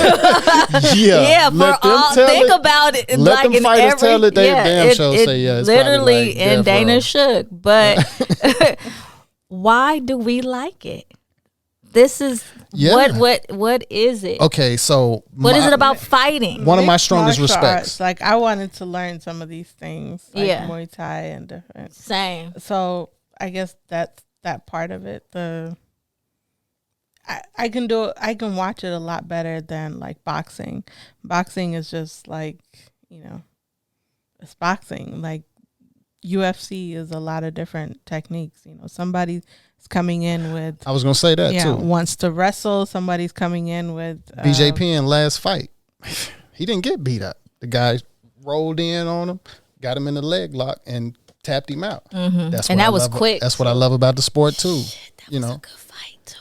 Yeah, and that's what you gotta love about the sport. I mean, about the sport. Period. It's just. I done seen some wild taps. Oh man, they're getting better. They're getting better. That's what I love about it too. You seeing more technical stuff. Even Michael Venom Page. He got a weird leg tap off a guy one time, and it was so confident. He knew what he was doing. We've never seen it, but he knew it was coming, and he got the guy and wrapped him in the guy. Yeah, we're still looking for the technical. Where was the pain at? Right. I think when I first saw a rear naked choke, I was like, "This is a wild ass sport." Like a Superman or a hammer fist. It was something, and I know because I'm asking you guys, but I know why I am attracted to that type of sport. It's not just visceral. I respect the fighters. I used to do a lot of fighting when I was a kid. So there's that. That's a whole nother principal office type thing. I was that kid. Surprisingly, I used to fight a lot, but I had to because I was little. I was a preemie when I was born, and I didn't hit 100 pounds till I was like 17 years old. Wow. Okay. Yeah. And I'm still not far from 100, even though, these clothes make me look bigger, but it took me a long time to hit 100 pounds. And so between, I don't know, I guess early elementary to middle school, I ended up doing a lot of fighting. And that doubled with being from out here, like I talk about, but being raised in a predominantly white neighborhood and being. You was fighting white kids? Oh man. Because what happened was I went to school and I was being, attacked because I was the only black. It was like me or Teddy. That was the other black guy. It was me, the only black girl, and then Teddy, the only black guy. And then I transferred it to another school and it was still just me only. So as a kid, you're not tapped into that concept. I remember you talking about, like, I'm not surprised by the older people, it's the younger people. Yeah. And at maybe 4th or 5th grade, I started to feel that otherness from the kids, not just the parents. And I remember specifically a girl had invited me to spend the night. and she was like my neighbor. We always played at school. We lived in the same neighborhood. We're having a sleepover. And, you know, her dad and my dad were kind of like Mr. Moms or whatever, so they arranged it. I went over. We had a great time, pizza, blah, blah, blah. Went to sleep. And her mom wasn't there because maybe she worked like nights or something like that. And in the middle of the night, her mom came home. And it was all of this commotion, like arguing or whatever. And I heard, like, you have that nigger here. She cannot be in our house. And I had to leave. That was like 8 or 9 or something like that. Wow. My dad came and got me. And there's a conversation around that as a kid that you don't understand what that means because you're just, you know. What city is this? Torrance, California.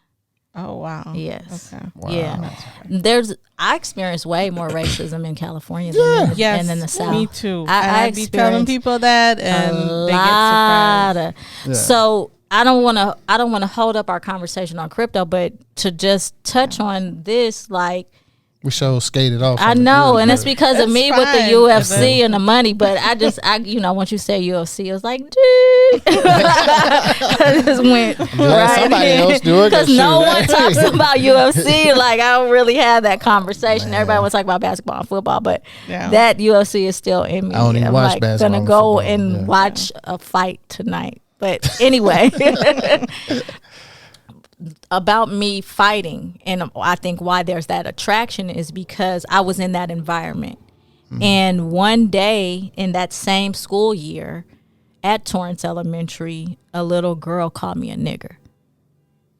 Didn't know what that really meant because even though I was in the predominantly white neighborhood to live and go to school, all of my family was in South Central LA. So I still went there every day. On the weekends I was there. I was with my grandparents. All my family is black. I just go to school here. I love me. I don't have no questions about am I good or bad or none of that because it's always reinforced to me that I'm great. Right. It's just here where I'm different. And when she said that, I knew it was wrong, but I just didn't know what it was.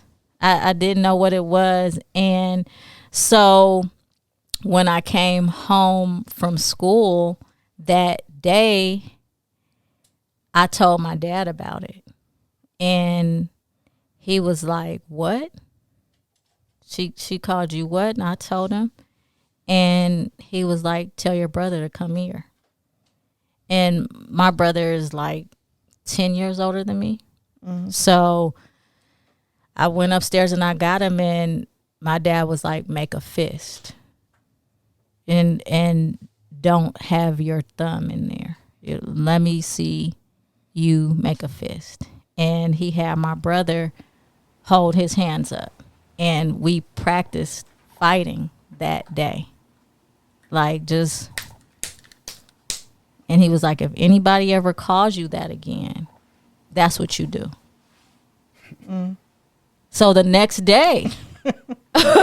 literally the next day she did it again. And I went UFC. honor. And it was such a shock because the day before I just sat and ate my lunch. I didn't like it, but it wasn't, you know. Yeah. But this time I just went like nuts. His pops was like, don't come home again. This what you do. Yeah, you know, he just activated like, I'm born identity. Like, I'm on it. And my principal broke it up, and it was a big thing. But nobody ever called me that again. So shout out to Jennifer Ball, the bitch who said it, wherever you're at. Still remember her name. Still remember. I ain't gonna forget that. Never forget that. But activation. Yeah, totally. Your ass, Mr. Smith. you gonna get that when you watch The Matrix. Right, okay. Mr. Smith. So, your ass. Yeah, but I think from that point on, just it felt powerful to be able to know how to fight and to be underestimated. So I think I like the underdog for that reason, because I was always the underdog. And then when I would beat people up who were bigger than me, it would be this fanfare of people around who were like, oh, wow, you know, you did that. I can't believe that you know how to fight like that. Because you don't look like you know how to fight. And also, I never had to fight because I'm the youngest. So I always had my brothers and sisters are cousins. Yeah, but the youngest still know how to fight because they the youngest. But they also get picked on. They the youngest. Yeah. And it wasn't until I think like 9th grade that one of my vice principals was like, "What are you doing? There's no reason for you to be in here like this. You're too smart for that." And I let that go. But man, yeah, I used to fight all the time. And that's where it can, I guess, that's UFC fighters too. That's a lot of them. They usually, Always fought. I used to fight. I like fighting. I just like fighting. So I started doing it for a living. And I don't have it in me to hit people, but I do want to learn how to fight. Mm-hmm. Yeah. But I just can't. It's in your DNA. I can't. It's there. You just got to tap into it. It's not to be violent against others. You know, self-defense is the only way. I know, but I'll be like, oh, I know that hurts. I just hit the person. Yeah. Like, that's what I can't even, it's not even really about people. I just want to learn. The art, it's a discipline that comes along with, with it as well. But like I said, why I like it the most, it's more of the respect for the athletes. After hearing like MMA athletes are some of the highest, or they train the hardest training athletes in all sports, basically. Mm-hmm.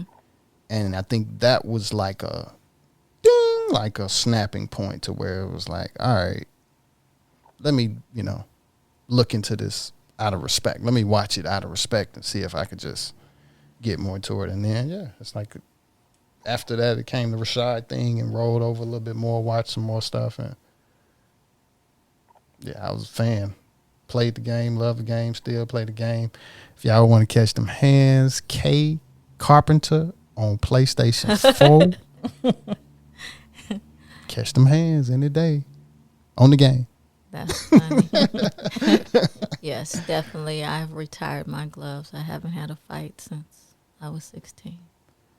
Yeah, but once UFC, I guess to swing all the way around. Bring it back full circle. Once UFC picked up Crow or Crypto.com. Mm-hmm. Yeah, that was one of the first things of this coin could have some potential. Right. And then, what is it, 60 cents later? Yeah. Right now? It fluctuates, but Yeah. I've been making a lot of movements lately. And as you already know, out of all things, like how? Crypto.com arena. Yeah, when you said that, because I was checking the traffic today, and just whenever I go downtown, I just type in Staples, because that's kind of like the main point. They changed it. And when I looked, even though I typed in Staples Center, it came up as Crypto.com. And I said, oh, it's official. I told my guy, Crypto is in Google Maps. Yeah, Crypto.com. Yep, it's there. So that's one of my personal experiences of kind of getting a taste of noticing a coin, seeing it over here, and then actually just for November, it started to jump. Okay, I'm on Crypto.com too. I think the thing that people who want to sign up should know or be prepared for is their stages that you have to go through as far as identifying yourself. It's not just an app where you can put your number or you put your email address. You have to have facial recognition. Yeah. It's very secure. You need to put in your ID and give them all your information. And also there's a difference between, I think I didn't know this starting off, but I know this now. There's a difference between exchange and wallets. Mm-hmm. So Crypto.com is an exchange. Yeah. There's a DeFi wallet that's Crypto.com, and that's a wallet. And then there's Coinbase, which is an exchange. That's another like really big exchange. Only has a few coins though, and that's what I like about crypto.com. It has a lot of them. So Coinbase is a exchange. You can buy, sell, trade cryptocurrency. Mm-hmm. And then there's Coinbase wallet. So, which is just a wallet. You can't really trade in it. It's just, so a lot of people recommend that you don't store your coin for long term in the exchange. You should transfer it over to a DeFi wallet. Some of these are like MetaMask, Trust Wallet, Coinbase Wallet. There's a few other ones. And you can also, so these are, I guess you can call them cloud wallets, but you can also store it in a physical device. Mm-hmm. So you can have it, because some people feel safer having it in something physical, just in case something happens to the exchange or to the company that created the wallet. They just want to have some security and store it in a physical device. So there's a lot of different options, but I just wanted to make sure people know the difference between, because I didn't know this in the beginning. There's exchange and there's wallets, and I still have a lot of my crypto assets in exchanges because I just don't, I'm not too scared, and I haven't had a chance to move them into wallets, but there's a difference between those. That's all. Sorry. No apologies necessary. This year I want to, and I'm still in 2021. We in 2022. or whatever we're that other there. dimension Yeah, is we're- that you talked about. But I want to be paid in crypto. Yeah. Okay. Not 100%. I'm not there yet because I still mess with cash and other forms of payment. But I really feel like just at least setting that intention, having traveled to so many other places where people don't even use money like the way that we know it, Yeah. as far as dollar bills and coins. And also understanding back to what we were talking about from a tribal standpoint, like people used to deal in cowrie shells. So And what? cowrie shells, Oh, The- okay. Yeah. shell that a lot of people, they call them puka shells. But that was a currency for a lot of tribes. There's always been so many forms of currency. So we can't get caught up on dollars. Right. Yeah. People deal in diamonds, people deal in gold. There's so many other And ways, even even a barter system. Energy. Right. And Right. the U.S. dollar is not really even backed by gold. Oh, and my neither is gosh. a lot of currency. So if people try to make cryptocurrency and all of that, like, really, this is kind of silly. Why would we trade our dollars to this currency and things like that? Why would we hold some of this currency? Or why would you change your real money for fake money? But, it's not, the U.S. currency is just paper, right? And they keep printing more. Colored paper And, that has no it's not backing. backed by gold. Mhm. It's just everyone trusts it. And, Until they don't. more and more people are putting trust in Bitcoin and other Ethereum. Because and Bitcoin is so on it's- Cash App. Yeah. It's Yeah. already on Cash App. So I'm about seeing that Cash App. ATMs and all of that, yeah. Yeah, What about Cash App? well, I drank a lot of water. I probably need to take a break. But I do want to talk about that. Because you guys know next year, anything over a certain amount of money, Yeah. you know about No, that? I didn't know about that. Yeah. Anything over $500? I thought 600. Okay. They're supposed to be reporting. To the IRS. Yeah.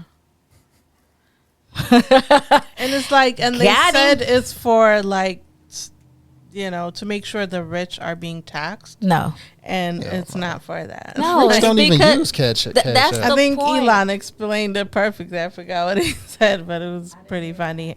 He had a little tweet about that whole thing. It's not for. Yeah. But we gonna take we'll a little take a break. short one. Water. Be back. We were talking about the whole Cash App and Yeah, we were talking about what the 500. You can't send no more than $500. it's not. Is You it? can't send. Yeah, no. It's like you. Oh, when you do send They're more, they're just gonna report it. The IRS is gonna start auditing things that are over 500 or whatever. I'm Right. laughing because Is it $500? we said they are going to start as though they haven't already been. Right. Because I keep saying that, but now that I hear other people saying it, I have the opportunity to think about how it sounds even more. Mm-hmm. And the reason why they are doing that is because they've been seeing how much money these people are making. You insert what they said when they say these people. Yeah. And it's like, oh, hell no. We thought they would just, they doing a lot of transacting. Yeah. Because Or Cash using it for App is business. the deal. Like, Yeah. Cash App me, Venmo me, Zelle me, not so much, but that too. And like, we missing the mark.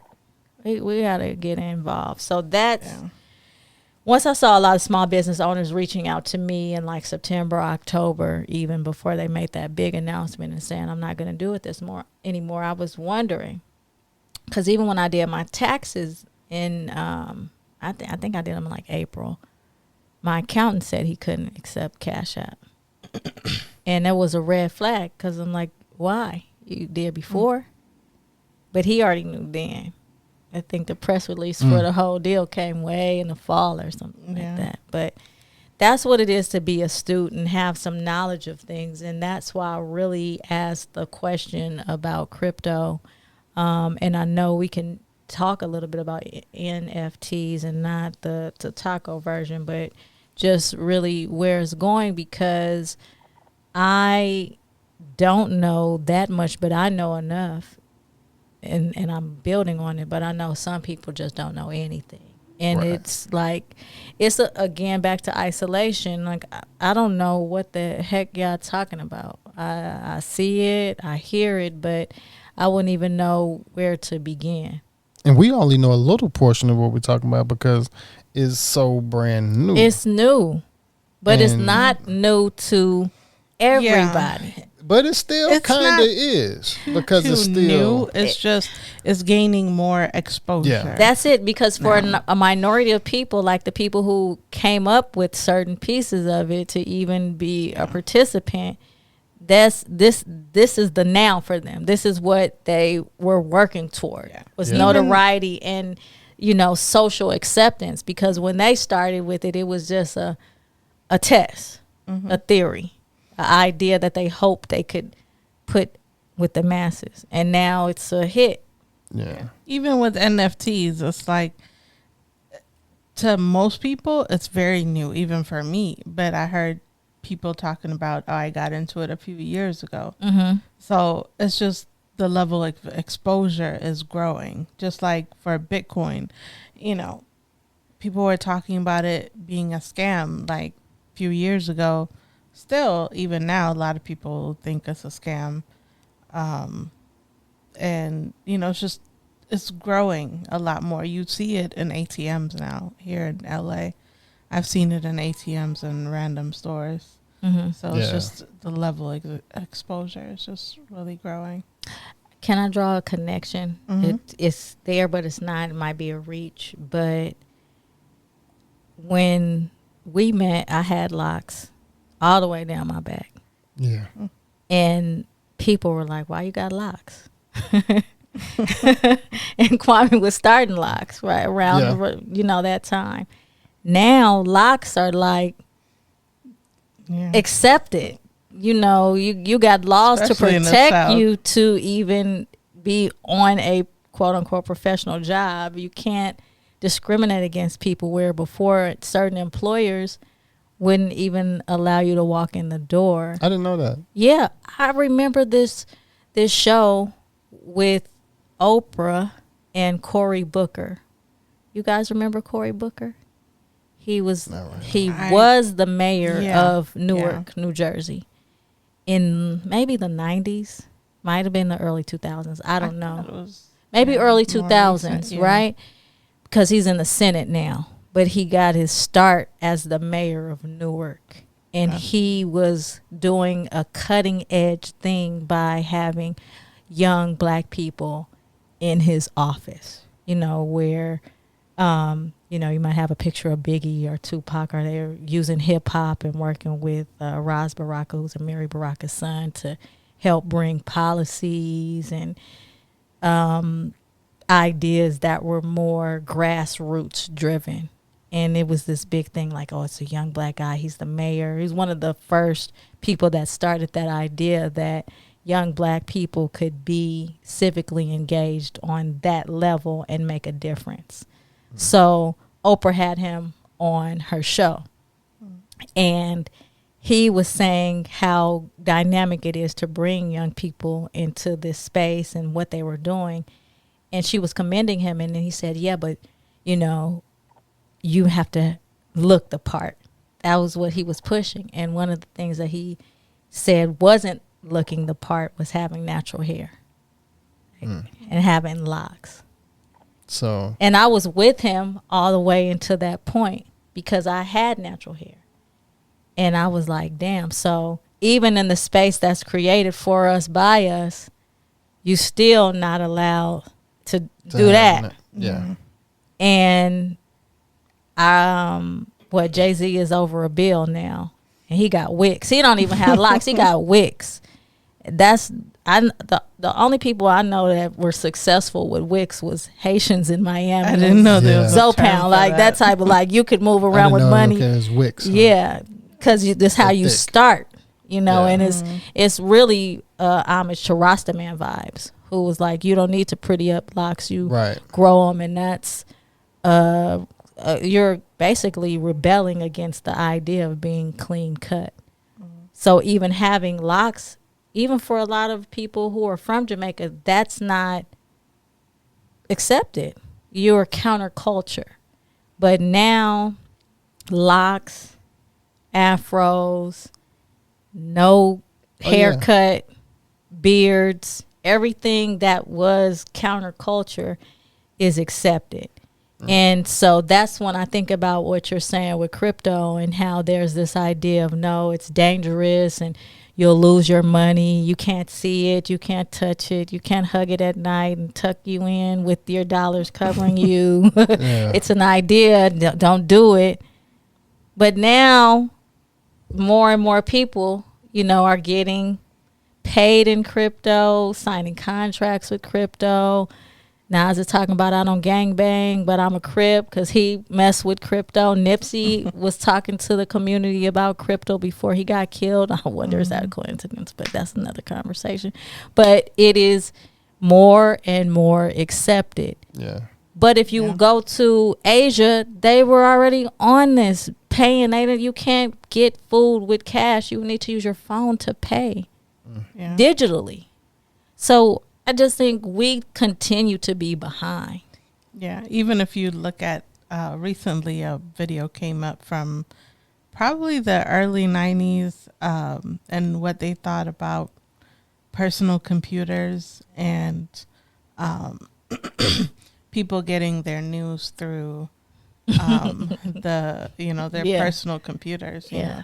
And some guy was saying, this is going to be the future. We'll see. You know, just how they were talking about having a personal computer and, you know, getting your news through that and all of that. It was all spooky and unknown, right? You know, and I'm sure a lot of people talked about the internet and computers like, oh, it's evil, or it's just like, it's, you know, there's all kinds of negative things being spread, like, you know, there's all kinds of fake news there. You got to be careful how you do your research. I remember at school when you're doing research, you got to use a book because the internet is wrong. They they started letting you use the internet, but then like they have these trusted sites, and you can only get your Site research from there. from those sites, Yeah. because there's all kinds of fake sites out there. Anybody Like can create Wikipedia. sites. Do you Yeah. remember when it was like Wikipedia? And I Yeah. remember I used to be so like, yeah, I mean, who gets their news from Wikipedia? Yeah. And now everybody, Wikipedia, man. everybody goes to Wiki. Right, exactly. But then it was like, yeah, that's where people just go on there and write what they think is true. Yeah. And now that's the thing, though. Yeah. Yeah. So Like they say, Google it. it's Yeah. recognizing those Google it. patterns and saying, okay, I want to be in the forefront of certain things. I'm tired of like being the late adopter, especially something that It's world changing. Yeah, and they keep saying it's the transfer of wealth and all of these things, and I want to be in the forefront of that. And I it like came the at idea such of a transferring time, though. wealth. Yeah, NFTs came at such a time where there was almost like a low vibration, I guess, dealing with music wise, because it was one of the on the music break, so it was almost feeling like when the world has turned off because of everything that happened, the whole industry has changed, and now it's more like the universe is like, here's something new, NFTs. So it was like a recharge, like, okay, wait, what is this? You say music artists gonna be doing what? What you said, music artists? This got something to do with me or something, And then to see what it is, and then it's like, oh, this is the future. So it's like it's a whole new charge. Like, thank God, there's something new to basically find a way to get rich off of. And one more thing to get generational wealth, and also to express your art or music wise. And it's also outside of the, like I said, it's an independent person. It's out a little bit, still in the matrix, but it's still a little more freedom to your creativity. Yeah, and you can make passive income, like mining and things like that. Mining, staking. You can make passive income. And it doesn't just have to deal with physical people as well. As far as with me, when I say physical people, that's like fans. When you're dealing with, you got to promote something or go into a job physically, or to, even just coming from where I'm coming from, you kind of having to cater to, like I said, the fan thing, post hits, do this, do music here, do music there. Social media marketing. Yeah, I mean, I saw Content that creation. Snoop's son has his own crypto that's attached to a video game. Yeah. And, the more levels you complete, the more. We actually do want to do something Yeah, like and that. I thought that was pretty cool. He launched it a little bit. I mean, it's been out there, but he did a big launch over the last week at the Lakers game where he had it set up and he showed how it worked. He had some people from NFT Kings. You all know that? I think I'm a little those familiar guys. with So them, they were yeah. kind of there supporting it. Unfortunately, I can't remember the name of it, but I thought it was cool that he wanted to make it more accessible to his community. Yeah. And that's the best part about NFTs. It's like you can add what they call a utility or use to it afterwards. And you can, that's what Gary Vee says, the Shout out the to best, Gary Vaynerchuk. yeah, I love That's Gary the guy. Vee, but Man, he has a man. best way of explaining these things because he catches on pretty early and he has time to kind of ponder and look at things. But he was saying, Sidetrack. Uh-oh. I just had a brain Utilities. fart. It was about the utilities. Yeah, okay. Adding So you can utilities. add Hold utilities to them afterwards, and that's what he says. Like, why you should buy my NFTs? Somebody asked him why should they buy your NFT, and he's like, you can, because you have trust in me to keep adding utility to it afterwards, to keep making, the investors money. you know, he worded it something like that, probably a little bit better. But, you know, just summarizing, you can keep adding ways for people to make money off of it or more value to it. And you can, you know, make it give you access to exclusive things, events, games, a lot of different things. I think we talked about in a different episode, like people use a different ice wearable NFTs to get into poker games to make real world money. We actually have an idea for something like that in the future where we're going to create NFTs and then we'll use them in the game. You'll be mining them in the game and then Y'all not getting that for free. No. yeah. Y'all don't have what we have, so it ain't too much y'all can do about it. That too. Unfortunately, that's how we sorry, are. Not sorry. we it's one in millions. But even just like with the album though, say, you know, you purchase my album and it's digital, but it comes with the t-shirt. I send you a crystal. We have a listen party in a certain place and you get access to that. And then maybe say 2 years from now, I do something else and do a live version of that album and you probably still get access to that. And when you say keep adding on, yeah, it's just, I mean, it's back to tribes. This tribe you have to pay in crypto to be a part of by getting an NFT. And that's really what it looks like. It's like they got communities. When you say tribe, Yeah. you would say we would probably be a part of the Shib Army. Shib Army, Okay. like that's I one don't of know the who things these that people are. so Shiba Inu, the token, Oh, okay, the shit. the Okay. people who invest in that, Yeah, called you guys Shib are part Army, of those, that and army. that army is what propelled the success of this coin to be where it's at. Okay. It's like Fancy. it's the community. But do you guys know how to do the rear neck? naked choke as a part of the Shib army? But they on the also- other side, that's in between, you know, the next maybe 4 to 5 years, we at least would be able to pay somebody. right. Well, hey, I mean, that's the people's army. And then Saitama has the wolf pack. There's, you know, Okay, there's so all of each these. coin has their backers in their own name. Yeah, like their Rihanna community. got the Navy. And I feel like that started. Cash Army. Like is Joe Army, got his Baby own crypto. Navy. Yeah. Yeah. Speaking of cash money, shout out to Juvie. I just had to do that. I don't know. Wait a was so minute. Wait. Juvie. Now I gotta get on. Wait, why we shouting out Juvie? I know ya. I'm a little upset with Oh, Juvie. mother soldier. Did you see the video though with Juvie? No, I didn't. What did I miss? I was just talking about 400 Degrees. Okay. Okay. One of the My best bad. albums Nah, I was ever. talking about Vax that ass up. No. All right, that's another conversation. Okay, no. Don't ruin this for me.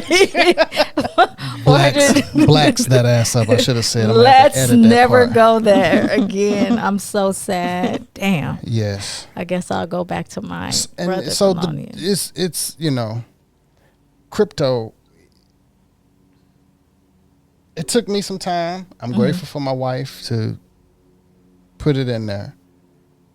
But it's like, it's the whole package. Yeah. Musician, artist. It's layers. Oh, yeah. It's the future of money. The future is now. You know, and hip hop run a lot of stuff, entertainment, and it's entertainment. It's the future probably of a lot of even entertainment stuff that we don't even really probably know about yet because of the metaverse stuff. Mm-hmm. So I was watching the other day, I think it was yesterday, about this guy who spends a lot of time in the metaverse. I think it was the Joe Rogan podcast, but like he was saying like what all he does in the metaverse, and I'm like, wow, like oh man, him and his friends will get together and play pool, smoke, and shoot the shit. Like he does comedy in the metaverse, like just like going to a comedy club in real life. I told you guys, Too almost- Short had strippers in the metaverse, and We and could it's- probably do this podcast in the metaverse. Why not? Yeah, let's and go. I thought How do we about get that, too. there?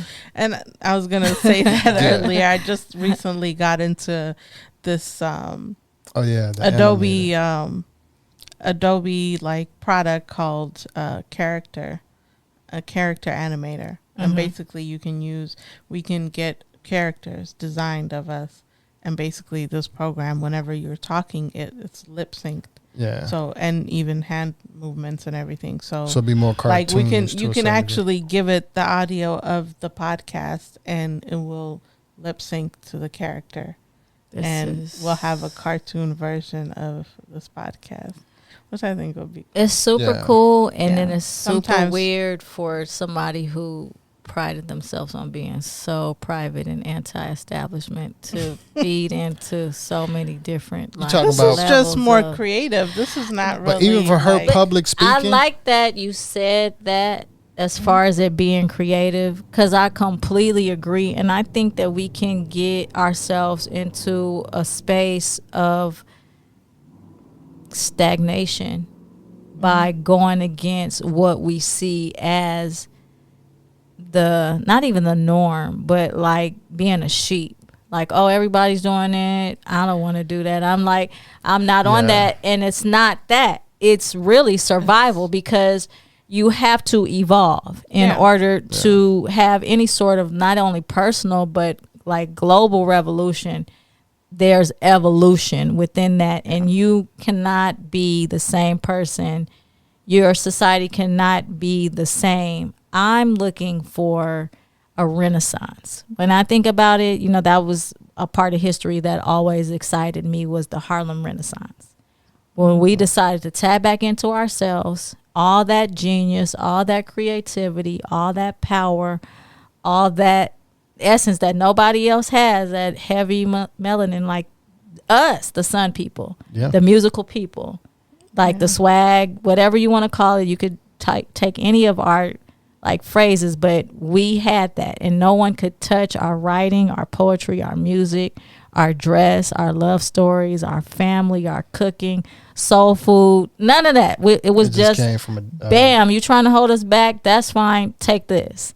So now I'm hoping that this is what that looks like the Renaissance for us, the crypto Renaissance, or the crypto noir Renaissance, whatever you want to Hopefully. call It's- it.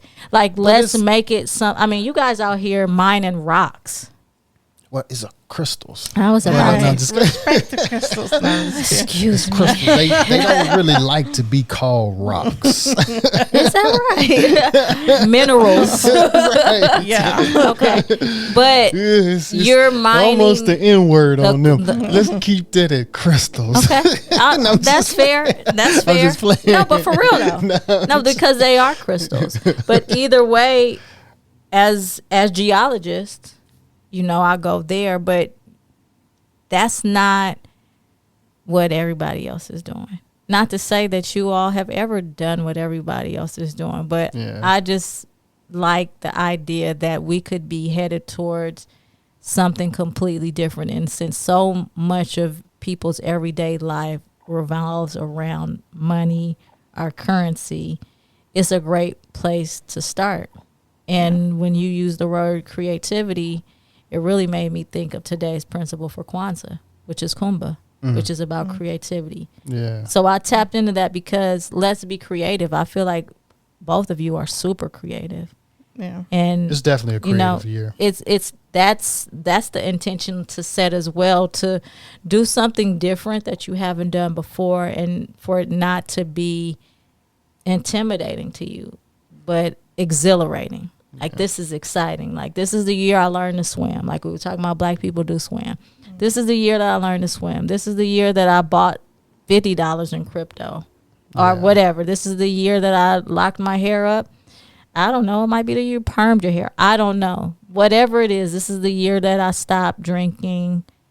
This is the year I started. But Pick one. You got to pick one.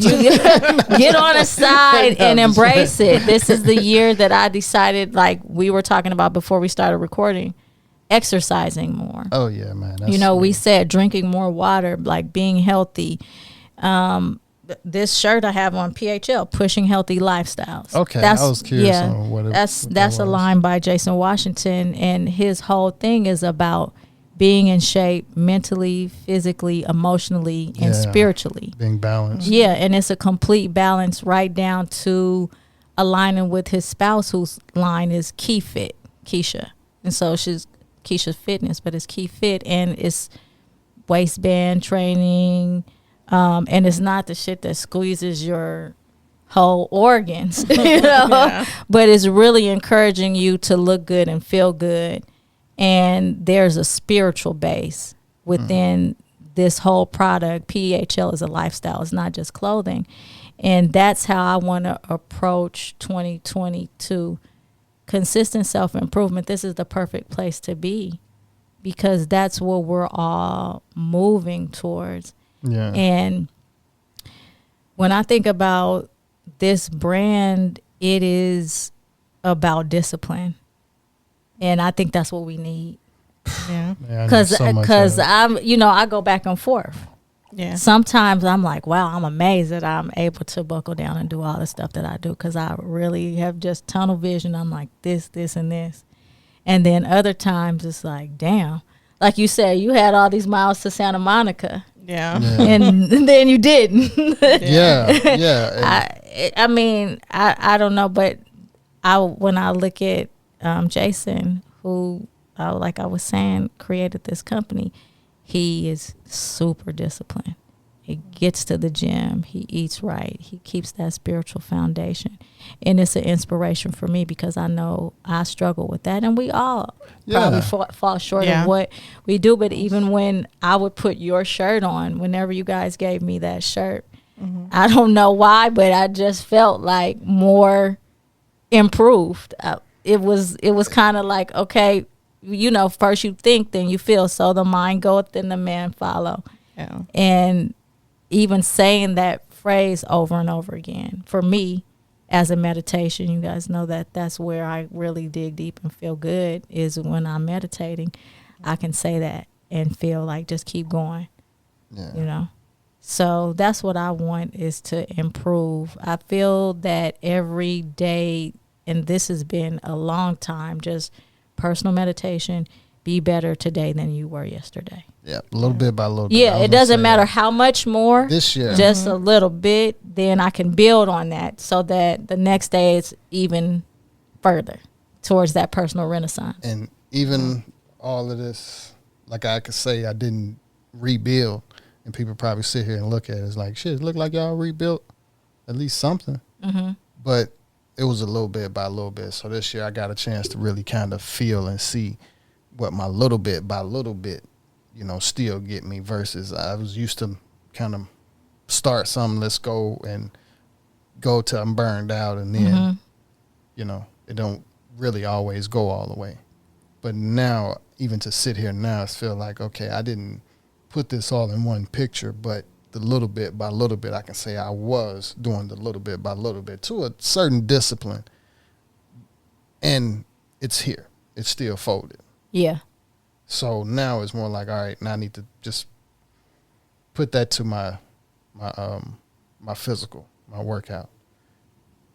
And it's not like I used to. It's not like, you know, the average person is like, you know, all right, this year I want to start being more physical. No, I was physical the year before last year or before that. It's just I went from riding my bike to the store to grab any little thing to not riding the bike at all. So it's just more of that, all right, snap out of it, you know, get back into the discipline of just get on your bike and ride your bike, a part of your lifestyle. Don't hop in the car for everything, Right. you know. And the discipline, like I said, just really discipline. Discipline makes things easier. Yeah. Yeah. Organize your life. Yeah, that's it. Man.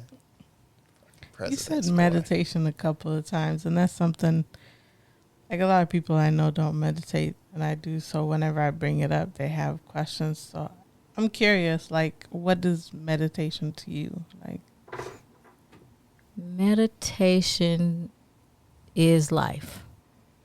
I mean, like, But what does is- that look like for me? yeah. It's looked like different things. Back to college, I took a yoga class to get some credits. That was one of my electives. And that was after I had went to grad school in Miami. But I used that space to really learn to focus on my breath and to let go.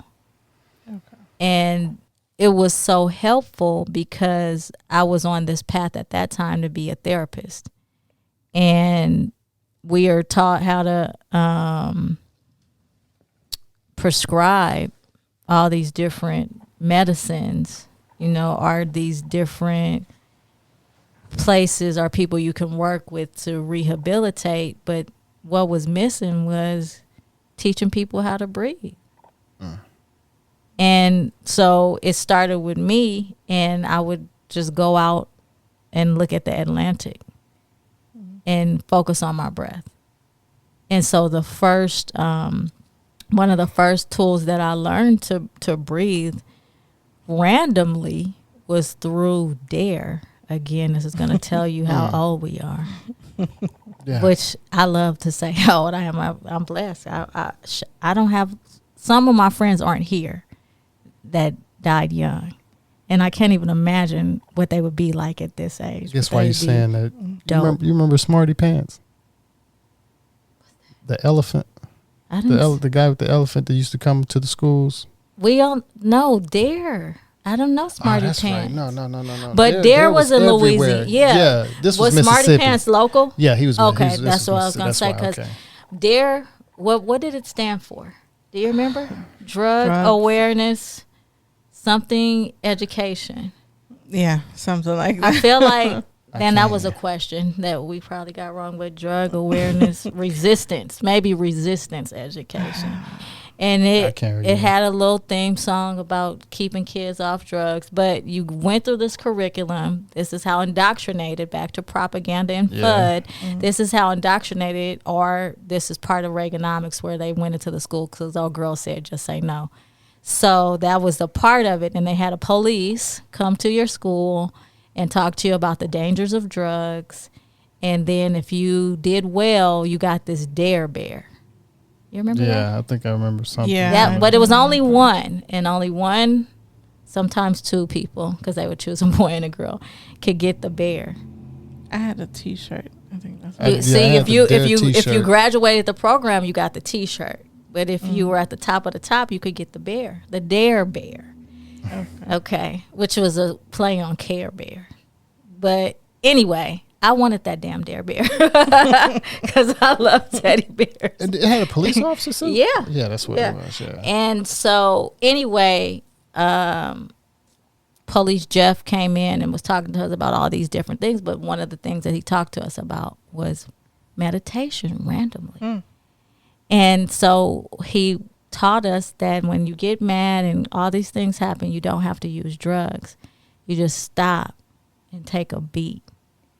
And you count to 5 while you're breathing in. And then you count to 10 while you're breathing out. So you really slow down. yeah. So I had that. And then I took that and added it to the yoga. And I would meditate for an hour every day. Wow. That's a long time. An hour every day, win, lose, or draw. Yeah, I once was- you get it, you can do Oh, it. I was so good. And I know everyone can't close their eyes and just go blank. It takes different Yeah. things for you to get there. But for me, I would just go into the color black. And I would just try to go as deep as I could into black. And you can stay there pretty good. And I couldn't hear nothing. I was gone. The breaths are important. I do yeah. realize, the breaths are very important. So that's So how to I get the still breathing meditate. technique, yeah, to Is get the breathing going. first. I start with the 5 and go to the 10. I'll go to the 10 and go to the 20, because the longer that it takes for you to elongate that breath, the better. And then I have my own set of affirmations. I talked to you about that too, that I will just repeat and turn into mantras. Yeah. or I'll go into just a super long prayer. And that's my meditation. I It start depends. mine with, like gratitude and, Mm-hmm. just my, I don't know if you call them affirmation, prayer, or gratitude. It's like a combination of all of A those. chant, Yeah, the almost like gratitude it is just becomes a saying repetitive things thing. I'm grateful for. Yeah. And people and things and whatever. And then I get into try to quiet my mind because that's the hardest. Yeah, The it mind, allows you to- mind jumping from thing to thing to thing. And, most people say, just let it go in and out and then, let it pass and then you'll get to a silent moment. It might take 15 minutes or whatever, but focusing on your breath is a good way. Yeah, it's one of the best ways. Yeah. Yeah. I've noticed that just the count, and we count to yourself or if your brain is doing too much.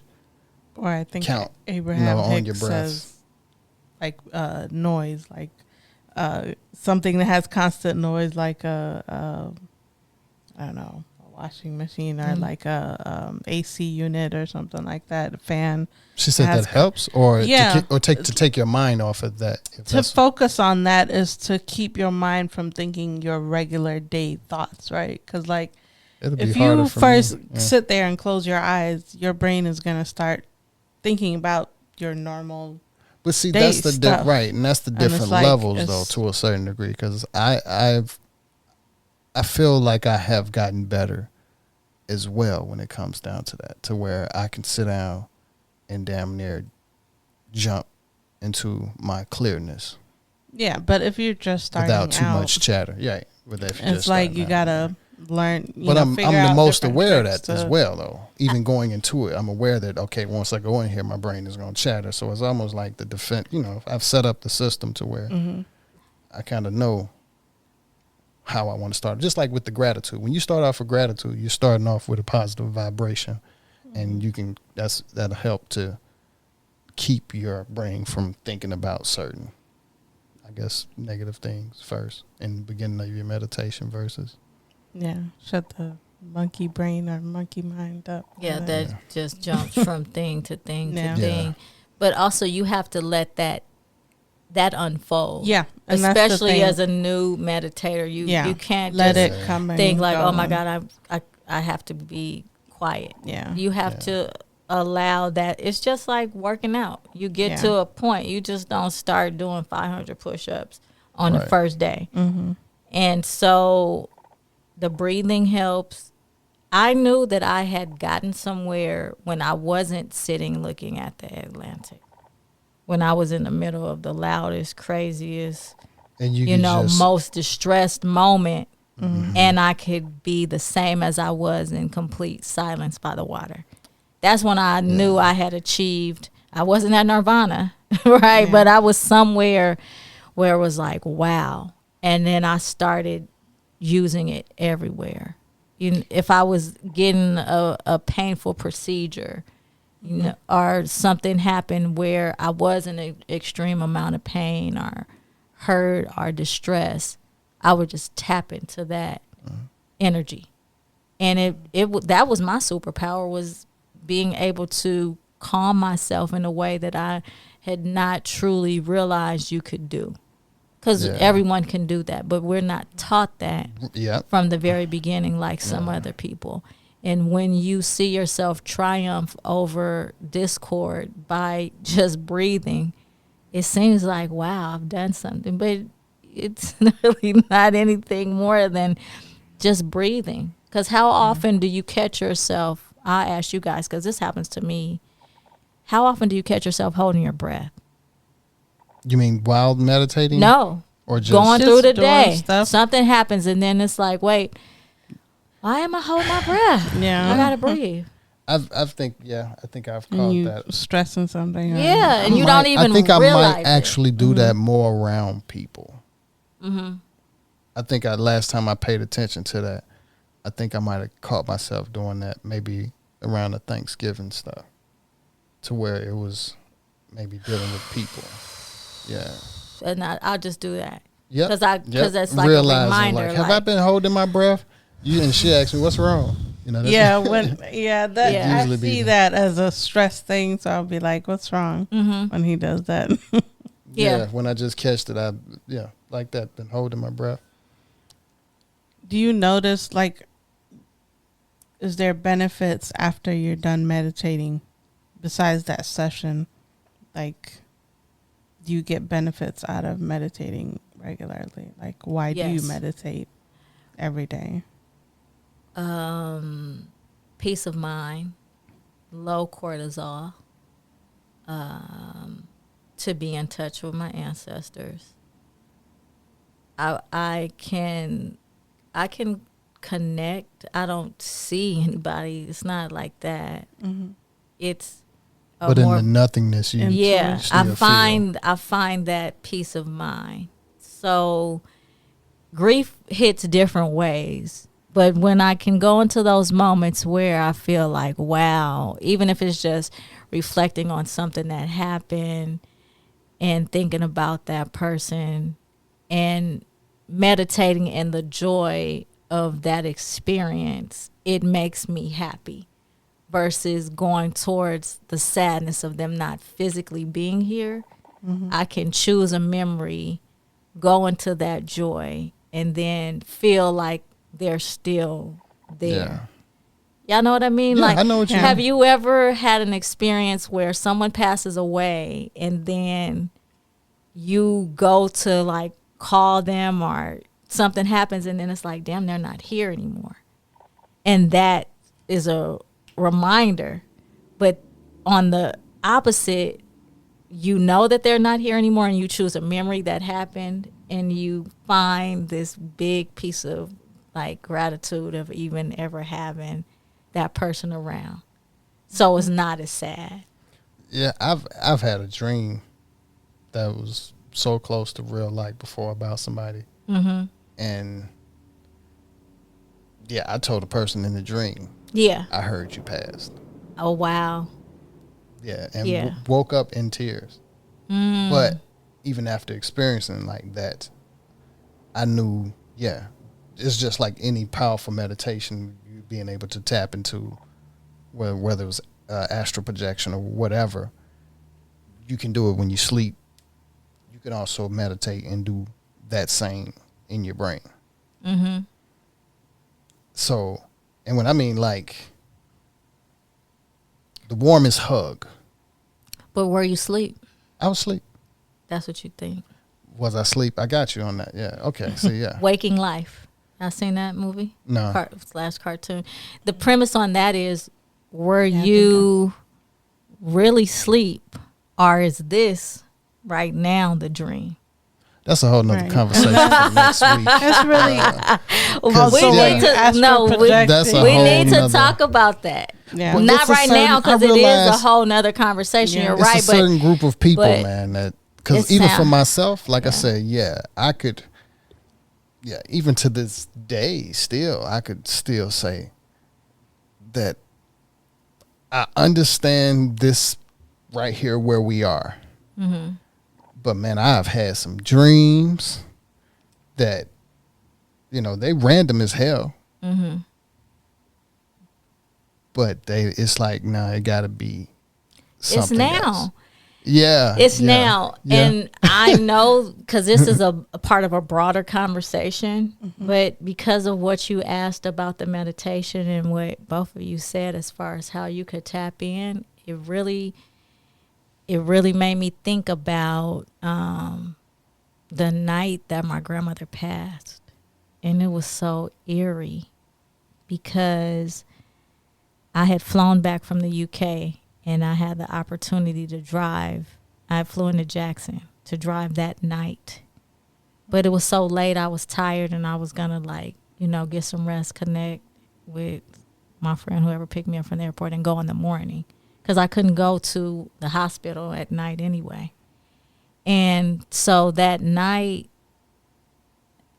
I went to sleep and I experienced something I've never experienced before and haven't experienced since. And it was, the only way I can describe it to you was the worst feeling that you could ever feel. And my heart just was like in a million pieces, and I felt so bad, so sad, and so terrified all at the same time. And the feeling was so real that when I woke up, I don't even have the words. I didn't know what to do. What happened? I got on my knees and I prayed because I didn't know what else to do because of whatever that, it was no one thing that happened in a dream.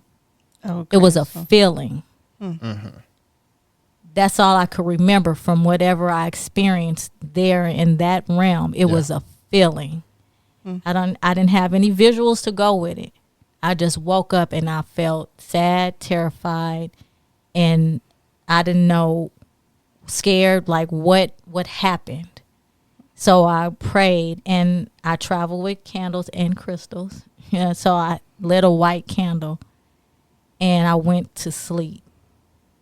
And I slept until my phone rang, and my mom and my cousin called me and told me my grandmother passed. And when I asked when, it was when I woke up from that dream at the same time.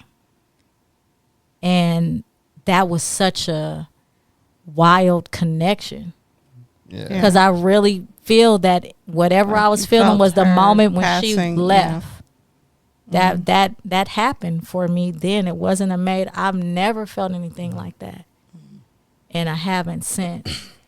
And my grandmother told me when her mother died, I was young, so I didn't really understand. But she said they had to drive from LA to Arkansas, which is where her mother was from. And they told her, hey, you need to come on, your mom's about to pass. So her and my granddaddy hit the road to drive. And she said, when I got to Texas, I heard the death toll. I'm a kid. I don't know, whatever she said, and they had to pull over because it took her, whatever was in her spirit. Her mom had died. By the time they got there, she'd already passed. So I almost felt a connection with her in that moment, in the same way that she had that connection with her mom in that moment, because when my grandmother passed, my whole life changed. My whole life changed. So yeah, I think that there's a connection with your dreams and your everyday reality. Yeah. And I also know that meditation is the #1 healer for whatever you have, whether it be a quote unquote terminal disease or just an everyday, I'm making it through life and I need a fear killer. Yeah. They don't prescribe meditation a lot, but they should. And as a clinician, I have taken young people who were sent to do court appointed work or rehab and taken them to yoga instead, and testify to the judge that my results with yoga were the same, if not better, than if they had went to this court appointed program, because they empowered themselves and they know how to do better and connect spiritually. Yeah. Even Joe Dispenza, he does a lot of. Are you familiar with Joe Dispenza? Joe Dispenza? Yeah. You're not familiar with Joe? No, I don't think so. You Joe is should pretty definitely look into him. But how do you spell it? I'm gonna just add it. Joe G-O-E J-O-E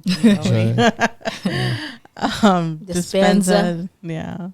I can't even. That's okay, but I know Google will definitely right know now. him. Yeah, but YouTube know him real good. he has too. several books. Okay, Dispenza. Yeah. DIS. Okay, I figured it was Chiropractor? DI.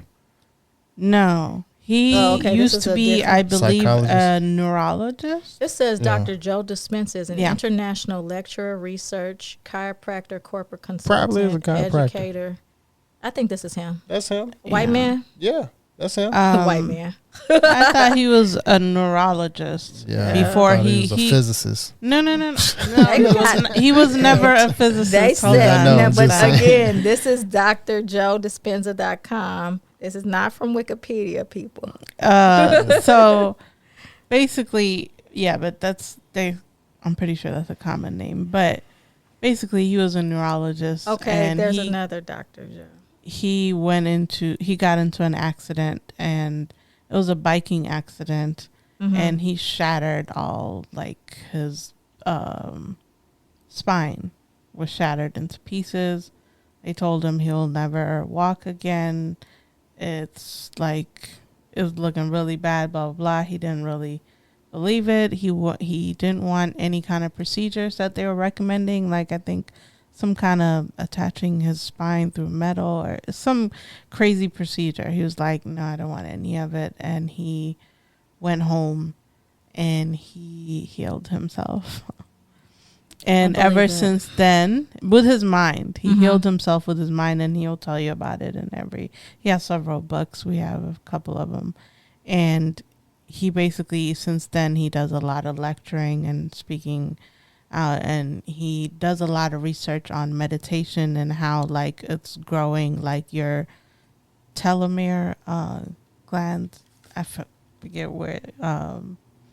Anyways, like, there's a lot of effect that it has, even when he does a lot of research also on, like, group meditation and how it affects even the people that are walking by or in the surrounding area. Actually, like, use devices to track that information and see that information, so that, because a lot of these things were just things like Buddhist people or like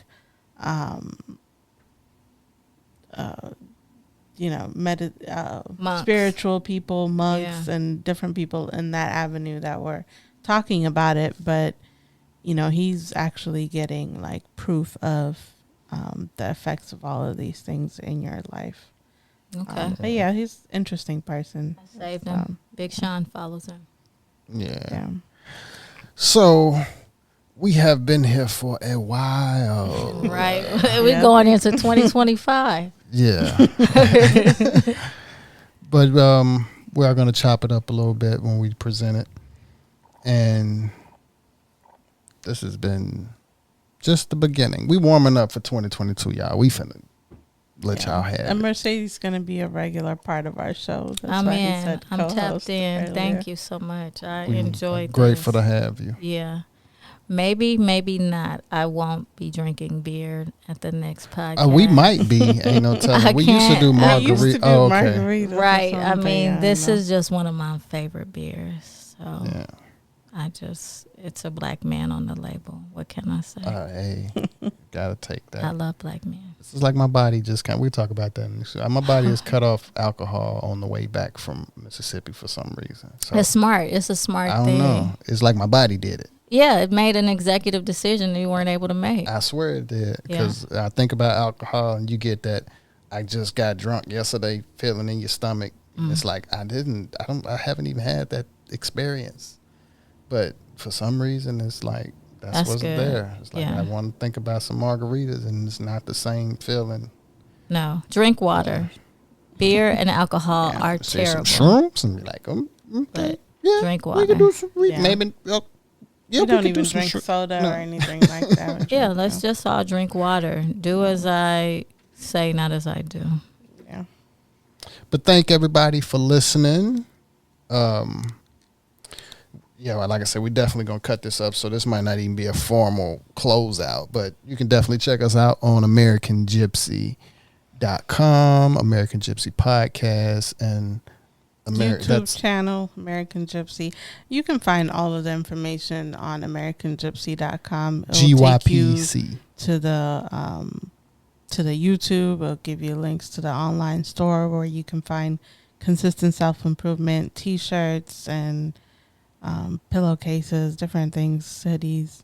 I got mugs, pillowcases. all of the Yeah. stuff that we're Actually, I not need wearing to at the grab- moment, Nice. but come 2022, we will What have all of the- that on. We even have a beanbag there, consistent self-improvement beanbags. Yeah, So yeah, go check that out at luamlee.com. But yeah, like I said, you can find all of that information on AmericanGypsy.com. Thank you for listening. Thank See you, guys thank you. next Thank you. time. Peace and love.